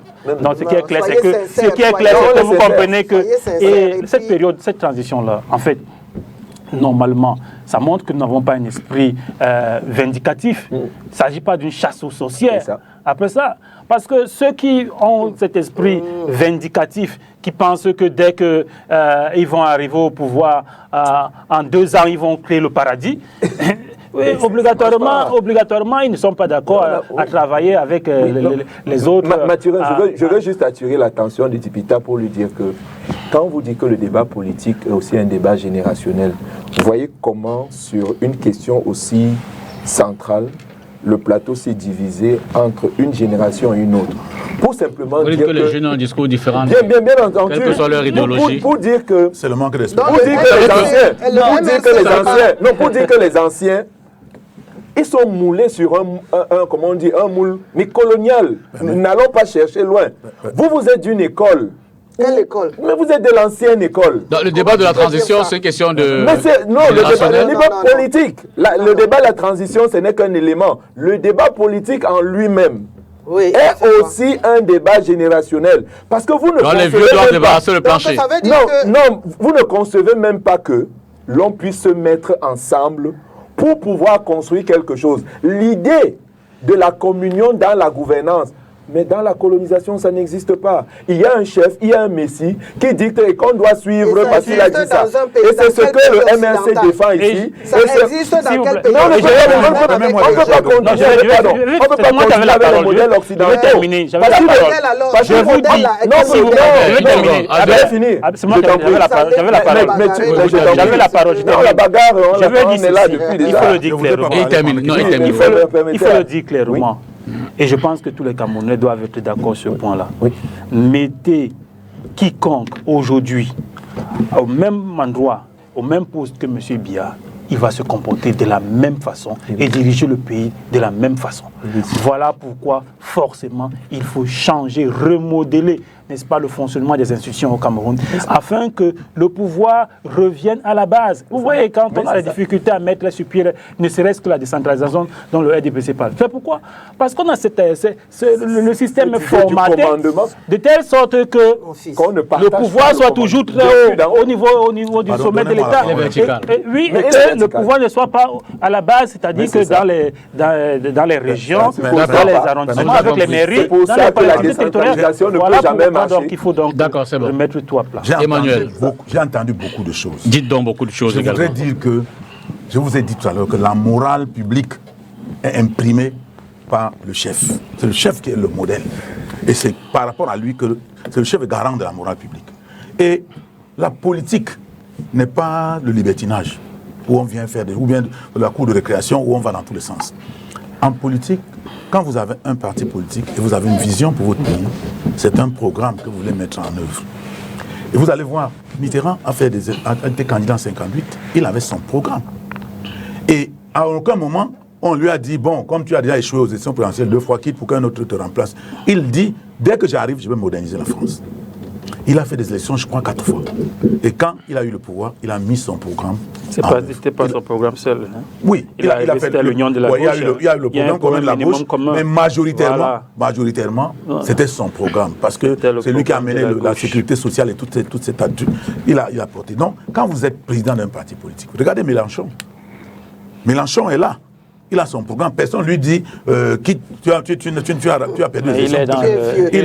Tu es vieux. Il a son programme. Le programme, quand vous avez un programme, c'est les réflexes. C'est-à-dire que si vous saviez ce qu'on appelle un entrepreneur, un entrepreneur politique, comme un entrepreneur dans l'entreprise, a un projet. Le projet, c'est-à-dire qu'il a il a des qualités qu'on ne peut pas exprimer. Par exemple, la capacité d'anticiper sur un certain nombre d'événements. C'est lié à la personne. Donc quand vous avez un programme, vous ne le prêtez pas. On ne prête pas un programme pour qu'un autre. Oui, quand vous avez un programme. Quand vous avez un programme. Oui, un programme des programmes. Oui. Vous avez sur cette vision. Attendez, je vais vous expliquer. Attendez, un seul programme, il impose son programme à tout le monde et on le suit comme un mouton. Non, on ne le suit pas comme un mouton. Vous pouvez ajouter quelque chose dans le programme. Non, comment ça? C'est pour ça que nous, on dit qu'on veut des alliances, on veut tout le monde. On veut que tout le monde même arrive chez nous. Mais votre programme prime. Nous leur présentons le programme. Qu'est-ce que vous pouvez faire? Est-ce que vous avez des aménagements? Non, on a déjà tout arrêté. Vous venez vous aligner. Donc vos alliés, le programme est Albert, vos alliés pourront dire un mot sur votre programme. Bien entendu. On pourra le modifier.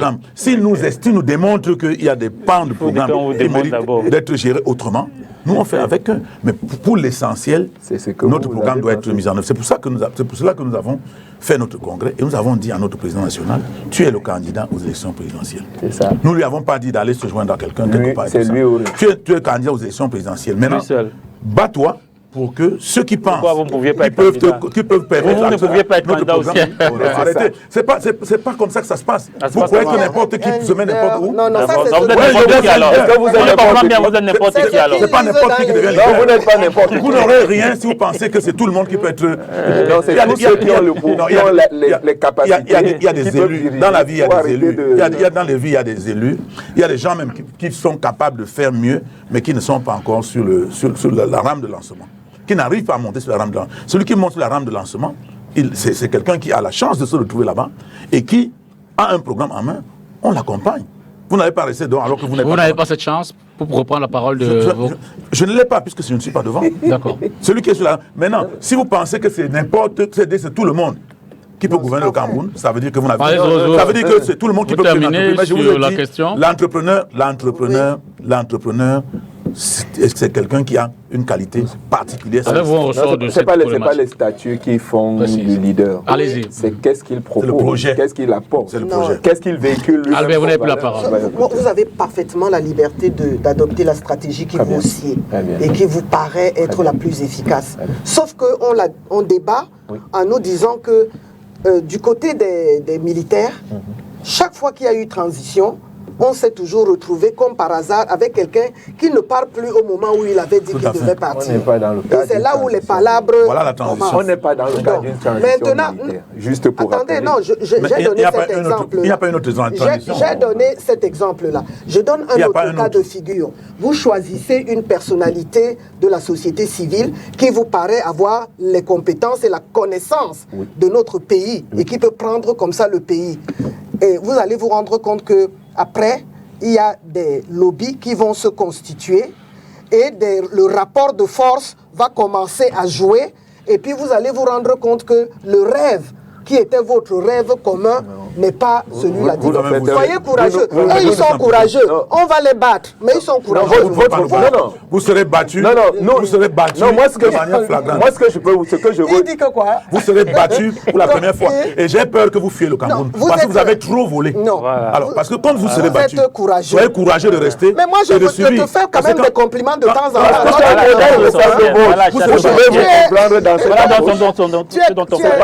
Vous êtes est le même que le... Tu es courageux. C'est pour tu ça seras que c'est battu, mais tu vas te battre au niveau des élections locales pour attraper des mairies, avoir des places au Parlement, etc. Ça va toujours changer la configuration politique du pays. Si vous voulez. Eux, ils sont quoi? Personne ne veut porter la responsabilité de son programme. Non, ne dites pas ça. Moi, il faut que je le redise ici.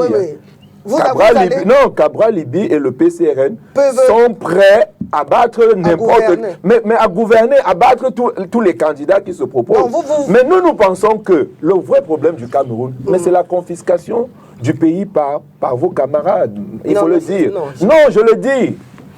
Des gens qui occupent des postes... Votre schéma ne rassure pas. Laissez-moi finir.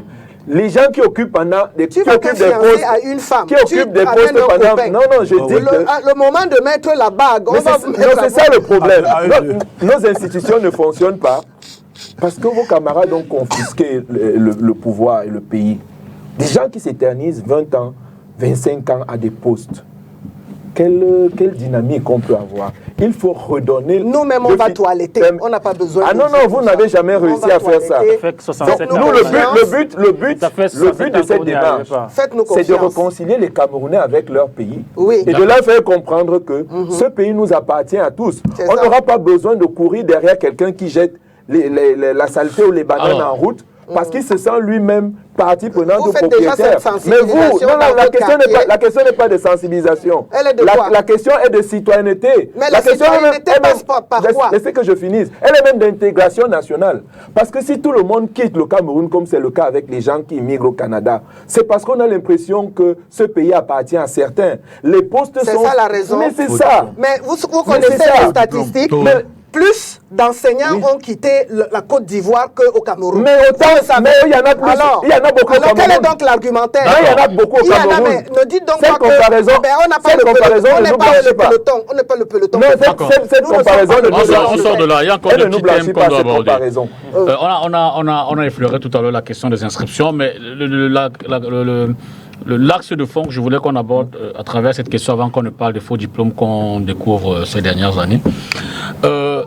Avez-vous le sentiment, justement, qu'au regard de tous vos déploiements, qu'ils soient sur le terrain, qu'ils soient médiatiques, qu'ils soient en termes de meeting politique, en termes du porte-à-porte, de proximité vis-à-vis des populations, est-ce que les citoyens réagissent? Est-ce qu'il y a comme un mouvement de prise de conscience? Est-ce que les gens se disent, effectivement, l'année prochaine est une année cruciale, il y a des élections déterminantes, vous qui êtes donc sur le terrain, aux côtés de ces populations, pour davantage en créer la sensibilisation? Est-ce qu'on va pas aller vers une abstention, comme on en a vu déjà au cours des années antérieures? Est-ce qu'il y aura cette participation, avez-vous le sentiment, voulu, souhaité, au regard du déploiement que vous, les partis politiques, vous faites?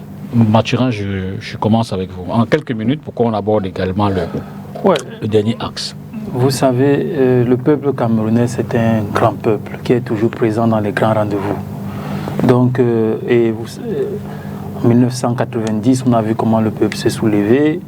Ensuite, en 2008, on a vu comment le peuple s'est soulevé. Et en 2008, on a même cherché quels étaient évidemment ceux qui étaient à la tête de ce soulèvement. On a parlé ici d'apprentis sorciers. C'est tout simplement parce que ce peuple a des ressources, n'est-ce pas, qui s'animent à des moments précis. Et je pense que 2025, c'est une grande date. Ce sera cette date-là ou jamais plus. Ce sera, ça passe ou ça casse. Donc, et je pense que les Camerounais sont conscients. Vous allez boxer les gens. Non, pas boxer les gens, mais les Camerounais sont conscients que c'est une transition, comme disait, c'est une transition générationnelle qui doit s'opérer. D'accord. Ou alors, toute une génération va sombrer dans l'oubli, dans l'abîme, ou alors cette génération-là prendra ses responsabilités pour pouvoir diriger aussi le pays. Monsieur Biya, 92 ans. J'ai vu son délégué à la sécurité nationale qui fêtait aussi... c'est 92 ans. 92 ans. Et qui a voulu lancer un sprint. Elle est ancienne, hein, cette vidéo. Oui, qui a voulu lancer un sprint pour nous montrer qu'il est... Il a lancé, non. Très, très, très... Donc vous comprenez qu'il faut forcément, n'est-ce pas, à un moment donné, tourner une page. Et les Camerounais doivent se dire que c'est le moment. C'est le moment ou jamais.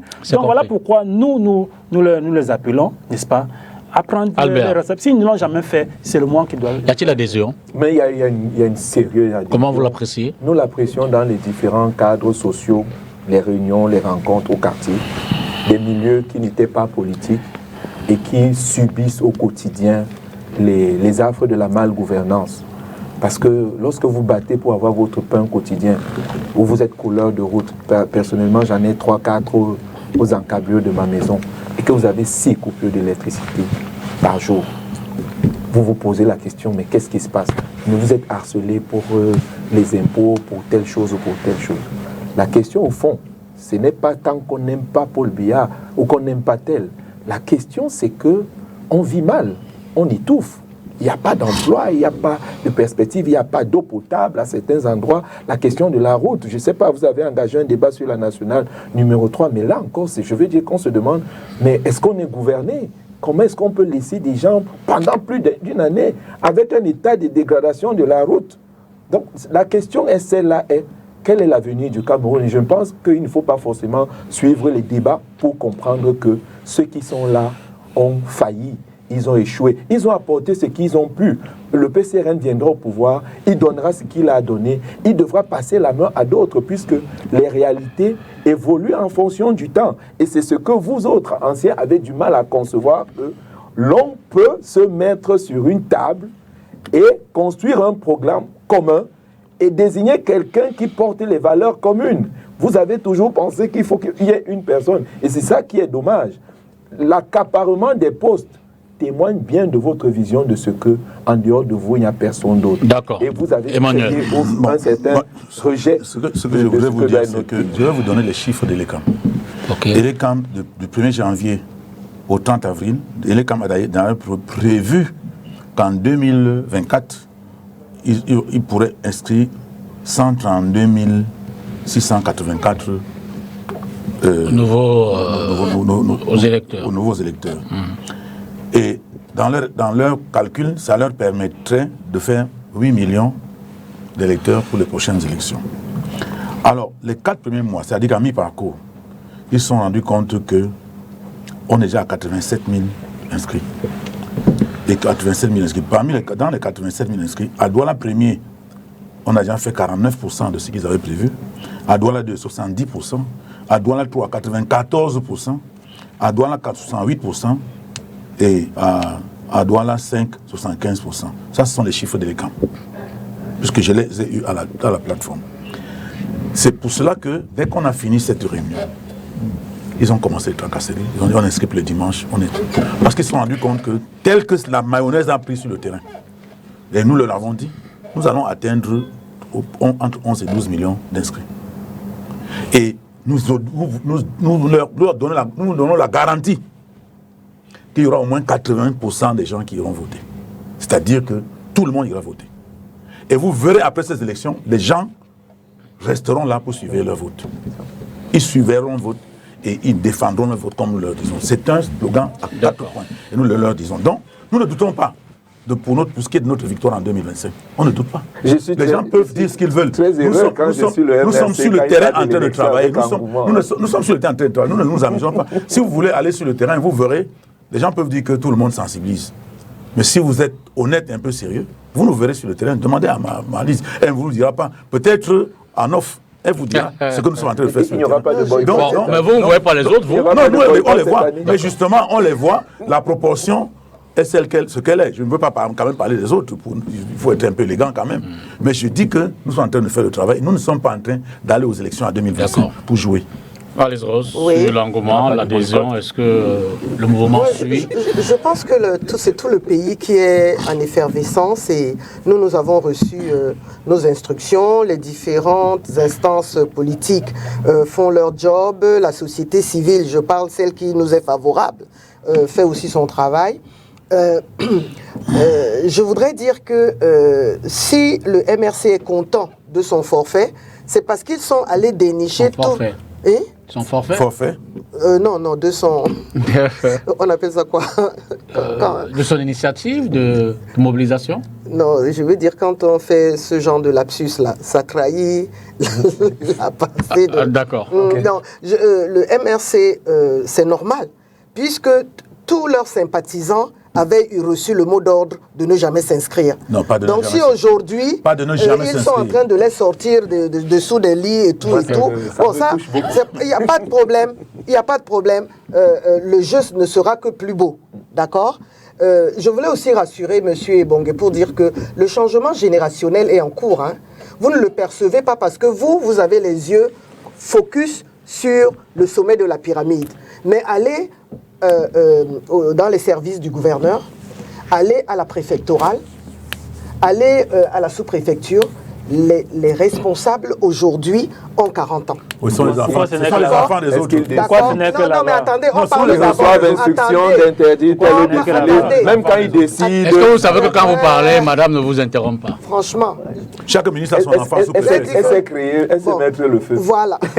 Bon, donc, en fait, parlons d'une chose à la fois. On ne parle pas des enfants, on parle d'abord de l'âge. Il y a rajeunissement sensible et perceptible. Ça ne marchera pas, ça. Troisièmement, je voudrais dire que quand on dit qu'il faut fermer l'ENAM, non, moi je pense que c'est une façon de voir des choses qui n'est pas très juste. Pour la simple et bonne raison que... Mais quand vous serez là, l'ENAM sera autre chose. N'est-ce pas? Donc vous n'avez pas besoin. Non, au Nigeria, il n'y a pas l'ENAM au Nigeria. Oui, mais il y en a en France, il y en a en Allemagne, il y en a partout. Non, l'école d'administration, excusez-moi. La haute école d'administration est importante pour fabriquer les profils qui sont requis pour... C'est pas parce que vous leur trouvez des... On va les fabriquer dans les universités. Je passe aussi là-dessus pour boucler, pour dire que nous n'avons aucune crainte. Nous savons déjà que le MRC va être là. Vous êtes sûr? Le MRC? Oui. Mais ils ont déclaré qu'ils sont candidats. Ils ont déjà déclaré leur candidature. Bon, s'ils boycottent là, alors, je dirais que j'aurais perdu mon latin. Monsieur Kouye nous a certifié qu'il n'y aura pas de boycott cette année. Vous pouvez dire que tout le monde voit ça la nuit. Bon, donc, alors là, je perdrai mon latin pendant si après tout ce qu'ils ont fait. Bon, maintenant, quant aux autres, moi, je suis une démocrate.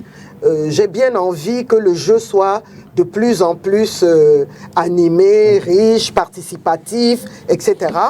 Mais il ne faut pas vendre au peuple camerounais des solutions qui sont pourries d'avance. Permettez au père qu'on a de remettre à Cabral son parti. Je crois que il y a une première sentence. Remettez à Cabral son parti. Non, Cabral est il y a une première sentence qui est tombée, mais ça ne pas.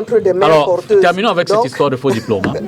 Le faux diplôme, je veux dire, est-ce la résistance d'un système institué depuis? Est-ce la malveillance des enseignants, des parents? Est-ce un laisser-aller au niveau des enseignants, de l'environnement, de l'éducation? Qu'est-ce qui peut expliquer, justifier? Le cas le plus portant, le plus récent, le plus visible a été les 1300 et poussières de cas détectés à l'issue du concours dans les forces de défense et de sécurité, dénoncés puis par le ministre de la Défense. Mais je veux dire que quand on regarde au niveau des examens, quand on regarde un peu partout dans notre environnement où le mérite essaie d'être mis en valeur, on se rend quand même compte qu'il y a toujours des gens, et peut-être de plus en plus, mais ils sont nombreux, ceux-là qui viennent avec des faux diplômes, qui à l'examen triche carrément, apportent des... Alors comment est-ce qu'on peut expliquer ce phénomène-là, Mathurin? Ouais. Dans un pays où tout un gouvernement, n'est-ce pas, est en prison, dans un pays où l'unité du vol, c'est le milliard, dans un pays où près de 11 000 citoyens, n'est-ce pas, sont obligés d'aller en aventure dans d'autres pays, vous comprenez que chacun a décidé de sauver sa tête autant qu'il le peut, parce que il n'y a pas de repère, donc du coup, c'est sauf qu'il peut. Quand quelqu'un voit que la seule issue qu'il peut avoir, c'est un concours hypothétique où il pourrait peut-être entrer à la fonction publique et peut-être se donner un sens à sa vie, alors il se met à trouver tous les moyens qui peuvent lui permettre d'arriver à ses fins. Et c'est Jean-Paul Sartre qui faisait dire à Auderer dans Les Mains Sales que tous les moyens sont bons quand ils sont efficaces. Donc, si ce moyen-là donne une efficacité et que dans le pays, on se dit que c'est ainsi que les choses doivent être. Donc, vous comprenez que les jeunes n'ont plus de repères, ils n'ont plus véritablement de quoi s'accrocher véritablement pour pouvoir se sauver. Alors, ils se livrent à toutes sortes d'activités comme celle-là, faire des faux diplômes. Il y en a même qui se font composer des examens par d'autres candidats parce que en fait, une forme de change sur l'identité. Oui, change d'identité. Vous voyez donc tout simplement parce qu'ils veulent donner aussi un sens à leur vie. Donc en fait, le pays a été plongé ainsi dans les universités. Même certains docteurs, n'est-ce pas, leur thèse, soit c'est du copier-coller, soit c'est du plagiat, soit... Vous comprenez que la facilité a décidé de s'installer royalement au pays et que chacun cherche un raccourci pour pouvoir s'en sortir. Alors moi, je me sens interpellé un peu comme RH. Hein. Comment est-ce que ce type de choses est possible? Bon, d'abord, il y a cet environnement de chômage quand même pour les jeunes qui font qu'ils sont prêts à n'importe quoi pour avoir un emploi. Mais maintenant, au niveau du processus de recrutement, on peut dire que c'est un exercice compliqué du fait du volume. Il y a quand même beaucoup trop de candidats. Maintenant, quel est le processus qu'on peut mettre en place pour réduire au maximum cette tricherie? Parce que quand vous remplissez les papiers, on vous demande quand même de faire une déclaration sur l'honneur. Ce qui veut dire que ce que vous déclarez, vous mettez la main sur le cœur et vous vous engagez à ce que ce soit la vérité. Maintenant, on peut aussi se poser la question de comment autant de tricheurs se retrouvent présélectionnés. Ça veut dire qu'il y a encore un autre niveau de tricherie quelque part, hein, qu'il faut pouvoir débusquer. Donc c'est très bien que le ministre de la Défense ait sévi et ait pris cette décision.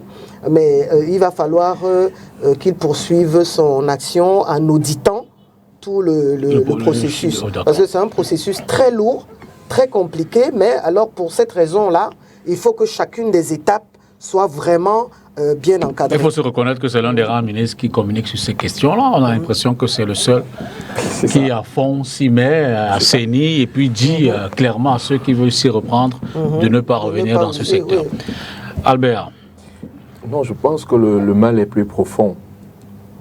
Le mal est plus profond parce que je pense que cette question de faux diplôme participe de la dégradation de notre tissu, ou bien de la moralité sociale et même publique. On a l'impression que nos gouvernants ou ceux qui nous administrent ont couvert ou donné le là ou encadré ces possibilités de faux.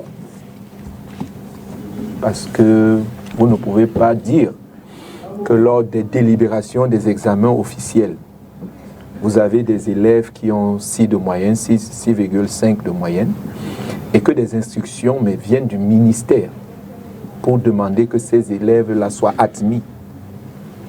Donc c'est une façon de cautionner la médiocrité. C'est une façon de dire à ces élèves qui, de façon arrogante, disent à leurs enseignants que avec mon fils, j'aurais avoir le diplôme. Donc c'est cela, ce son de cloche, cette moralisation, mais qu'on retrouve dans plusieurs corps qui participent de la malgouvernance. Ça, il faut le dire. Parce que ce qui saute aussi à l'œil, c'est l'isolement du MINDEF. Pourquoi est-il le seul à décrier une situation? Mais nous tous, on sait que c'est le même cas à la santé, à la justice, un peu partout. La question du Kumba ou des faux actes ou des faux documents officiels, nous tous, on voit comment elles prospèrent. Les fausses instructions, tiens, on les a qui gouvernent tout un pays. Et nous tous, on voit qu'il n'y a personne pour siffler la fin de la récréation. C'est bien d'appeler le MINDEF à auditer tout le circuit, mais c'est aussi bien d'auditer tout le circuit des faux diplômes. Et je crois que la question de l'état civil qui est au centre, parce que le fichier central qu'on appelle de tous nos voix est une solution, mais pour 1000 choses. On ne serait pas là en train de se battre sur les inscriptions, sur les listes électorales, si on avait un fichier électoral qui est bien constitué. Non, l'état civil. Mais voilà un fichier d'état civil qui est bien constitué, qui est bien renseigné. Vous êtes déjà au-delà de l'instrument, du système. Il y a des problèmes sociologiques graves. Hein. Mais c'est ça. Il y a des gens qui ne vont pas carrément déclarer leurs enfants parce qu'on n'a pas doté la fille ou bien parce que... En fait, des situations impensables. Tu te dis, mais vous chutez très bien sur le second point, qui est l'insatisfaction du système qui est actuel. Parce que, comment on dit ça, la distance qu'on a instaurée entre les administrants et les administrés fait que les réalités concrètes de certaines localités, d'accord, qui peuvent avoir des solutions sur l'espace requis. Le fait qu'il faille recourir ou bien un modèle qu'on a implémenté partout sans tenir compte des spécificités fait que les gens préfèrent trouver une solution à la raccourci. Donc, quand nous on dit qu'on doit reformer le système, c'est qu'il y a des solutions, mais il y a des solutions, mais plutôt Emmanuel simples. Kounié. Emmanuel, prête-moi 5 secondes. Pour dire que la question même de l'inscription sur les listes électorales, comment peut-on concevoir que pour aller s'inscrire chez Orange, vous avez une nouvelle carte, vous vous faites inscrire en 5 minutes? Pourquoi vous pensez qu'on ne peut pas inscrire? Il n'y a pas d'informaticiens, il n'y a pas de personnes qui puissent nous faire des logiciels qui inscrivent les gens sans avoir recours à des kits qui ne sont pas capables de vous détecter le même nom 2 fois à gauche ou à droite où on vous dit que si vous êtes inscrit à gauche et à droite. Donc il y a des solutions. Moi, ce que j'ai vécu, on détecte. Après, on détecte. Non, sur le champ, là, les gens qui ont essayé parce qu'ils ont perdu une carte, ils se disaient qu'en essayant de se refaire une autre, on les rattrapait. On leur disait non, vous êtes déjà, vous irez voter avec votre carte d'identité. Mais faites donc ce que je voudrais dire pour ma part, c'est que ce que le ministre de la Défense fait là, c'est une bonne chose. Sauf que ça nous révèle seulement ce que nous connaissons déjà. Et je voudrais vous dire que quand le colonel Etonde Koto a été nommé délégué au la communauté urbaine de Douala, dès qu'il est arrivé, il a appelé Fampo Dagobert. Il a dit, je vais vérifier, je veux voir si les diplômes que les gens ont ici sont des diplômes. Au moins 30% des gens ont disparu dans la nature. Si vous descendez dans n'importe... Vous allez au port maintenant, vous dites que bon, on va vérifier le diplôme. Vous verrez le nombre de personnes qui auront peur. Parce qu'on peut t'arrêter pour faux diplôme et tout. Donc, c'est dans toutes les administrations. Et puis, c'est voulu. Comment pensez-vous qu'on parle de CJPS depuis? On est en train d'essayer de voir les fonctionnaires fictifs. Même si on va là maintenant, on va vous dire qu'on a trouvé 10 000 fonctionnaires fictifs. Maintenant, là où nous parlons. Ils sont là. Et on ira plus tard. Parce que dès qu'on va les enlever, d'autres vont être recommandés. Toujours par les gens qui sont les privilégiés. Là. C'est pour ça que je vous ai dit que c'est Non, la morale publique a foutu le camp. C'est les gens qui nous gouvernent. Il faut que ces gens-là partent et que quelqu'un de sérieux arrive. Les gens qui ne sont pas sérieux là, maintenant là, ils vont devenir tous sérieux. C'est pas faux. Aussitôt. Donc, on les regarde. On voit comment ils se comportent. Vous pensez qu'au ministère de la fonction publique, mais attendez, on a entre 300 et 400 000 fonctionnaires. Si à moi, on me demande de compter 400 000 personnes, on me donne 4 mois, on me donne même 2 mois, je vais les compter tous. Je vais compter de 1 à 400 000. Mais on apporte des appareils, on passe des marchés de 10 milliards et tout ça. Pour compter 400 000 personnes, on n'arrive pas. Moi, je veux prendre le bic et le papier et les compter à la main, les 400 000 fonctionnaires du Cameroun, et je vais donner le résultat si on me demande de le faire en 2 mois. Alors, comment? Donc, c'est voulu. Mais est-ce qu'il s'agit juste de les compter? Il s'agit de les compter, les identifier. Les identifier, attribuer les matricules, non, c'est pas compliqué. etc. C'est pas compliqué, il s'agit d'abord de les compter. Parce que chaque fois, on vient autour 10 000. 10 000 qui n'existent pas. On dit on a enlevé 10 000 fonctionnaires.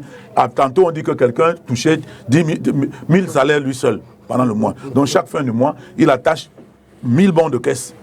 Ces bons de caisse, en réalité, ce n'est même pas cette personne. On distribue dans les villages. Mais ça, c'est la tricherie que le président de la République dénonce madame. tous les jours. Il ne peut pas dénoncer. Et quand on va voir ces personnes qui le font, c'est peut-être les on ne peut pas demander à un monsieur de 92 ans, on ne peut pas demander à un monsieur de 92 ans. Non, mais parce que c'est toujours nous. Non. Mais va voir. Mais ce n'est pas une raison pour que tout le monde vole. Laissez-nous voler. Si nous volons seuls, il n'y aura pas autant de voleurs.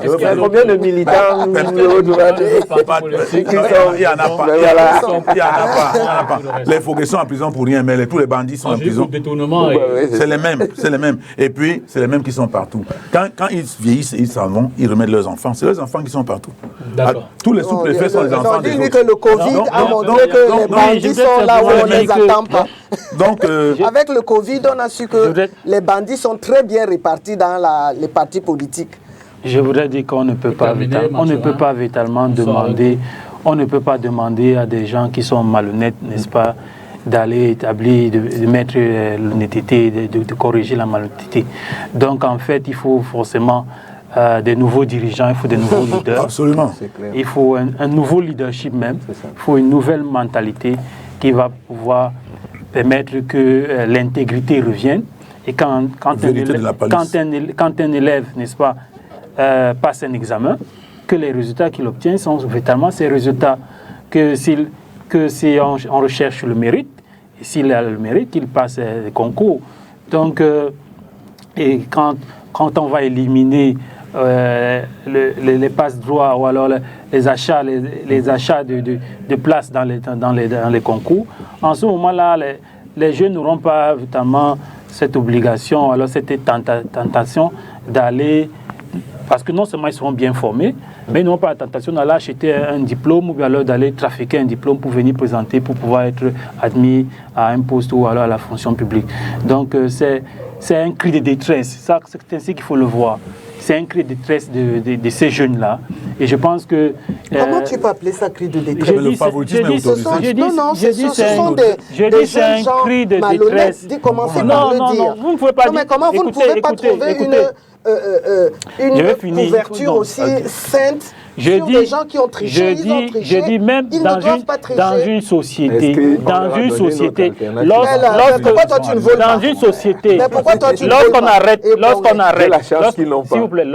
lorsqu'on arrête même des bandits, lorsqu'on les amène dans des prisons, c'est dans le but de leur donner une nouvelle chance, hein, dans le but de les corriger, dans le but de leur montrer une nouvelle direction. Donc, il s'agit donc pour le gouvernement, véritablement, de donner une possibilité. Si ces jeunes-là, leurs amis sont en train de se noyer dans l'océan, dans les océans. Donc, c'est la gouvernance qu'il faut revoir. C'est l'éducation, c'est la formation dans les universités, dans les lycées, dans les écoles primaires. Il faut donner Albert, Emmanuel, Mathurin, Marie-Lise Rose, merci à vous. On n'a pas parlé. Vous voulez dire un mot pour finir? Non, je pensais qu'on allait parler des routes. Les routes, je crois que c'est... Il y a les routes au Cameroun. Il y a les routes au Cameroun. Il n'y a pas de route. On aurait pu... Vous voulez dire un mot là-dessus? Je voulais dire un mot là-dessus. Je dis que ce sont là des préoccupations j'allais dire, urgente à résoudre. Les routes. La question des routes. Hein. C'est maintenant que vous savez ça. Non, ce n'est pas ça. Je l'ai dénoncé à chaque fois quand j'étais député. Donc, si je le dis On n'a pas été maintenant... entendu. Mais, parce qu'il y a beaucoup trop de routes. Après, vous êtes un peu dépassé par le nombre de routes, quoi. Il y en a trop. Il y a beaucoup trop de routes. Donc, non, pour parler plus sérieusement, je pense que ça va prendre une réflexion pointue parce que cette route de l'Ouest, la Nationale 3, qui est la nationale de la richesse, parce que en fait, Nationale 3 ou la 5 la 5, la Nationale 5, pardon. Excusez-moi. Voilà, la Nationale 5, c'est quand même un, comment dirais-je, un couloir qui est extrêmement important pour la vie. Vous pensez que monsieur Et quand vous avez dit couloir, c'est vraiment le schéma de couloir, hein, une petite route comme ça, j'ai fait des pistes. Mais je dis que l'urgence est au niveau du Mungo. Le Mungo est impraticable. Mais pas que, hein, parce que surtout le trajet. Le RDPC s'en fout. Non, le RDPC ne s'en fout pas. Comment vous pouvez dire que le RDPC s'en fout? Mais monsieur Ndanou Djoumissi ne voit pas ces routes. Mais peut-être, c'est pour ça que je dis qu'il est peut-être débordé.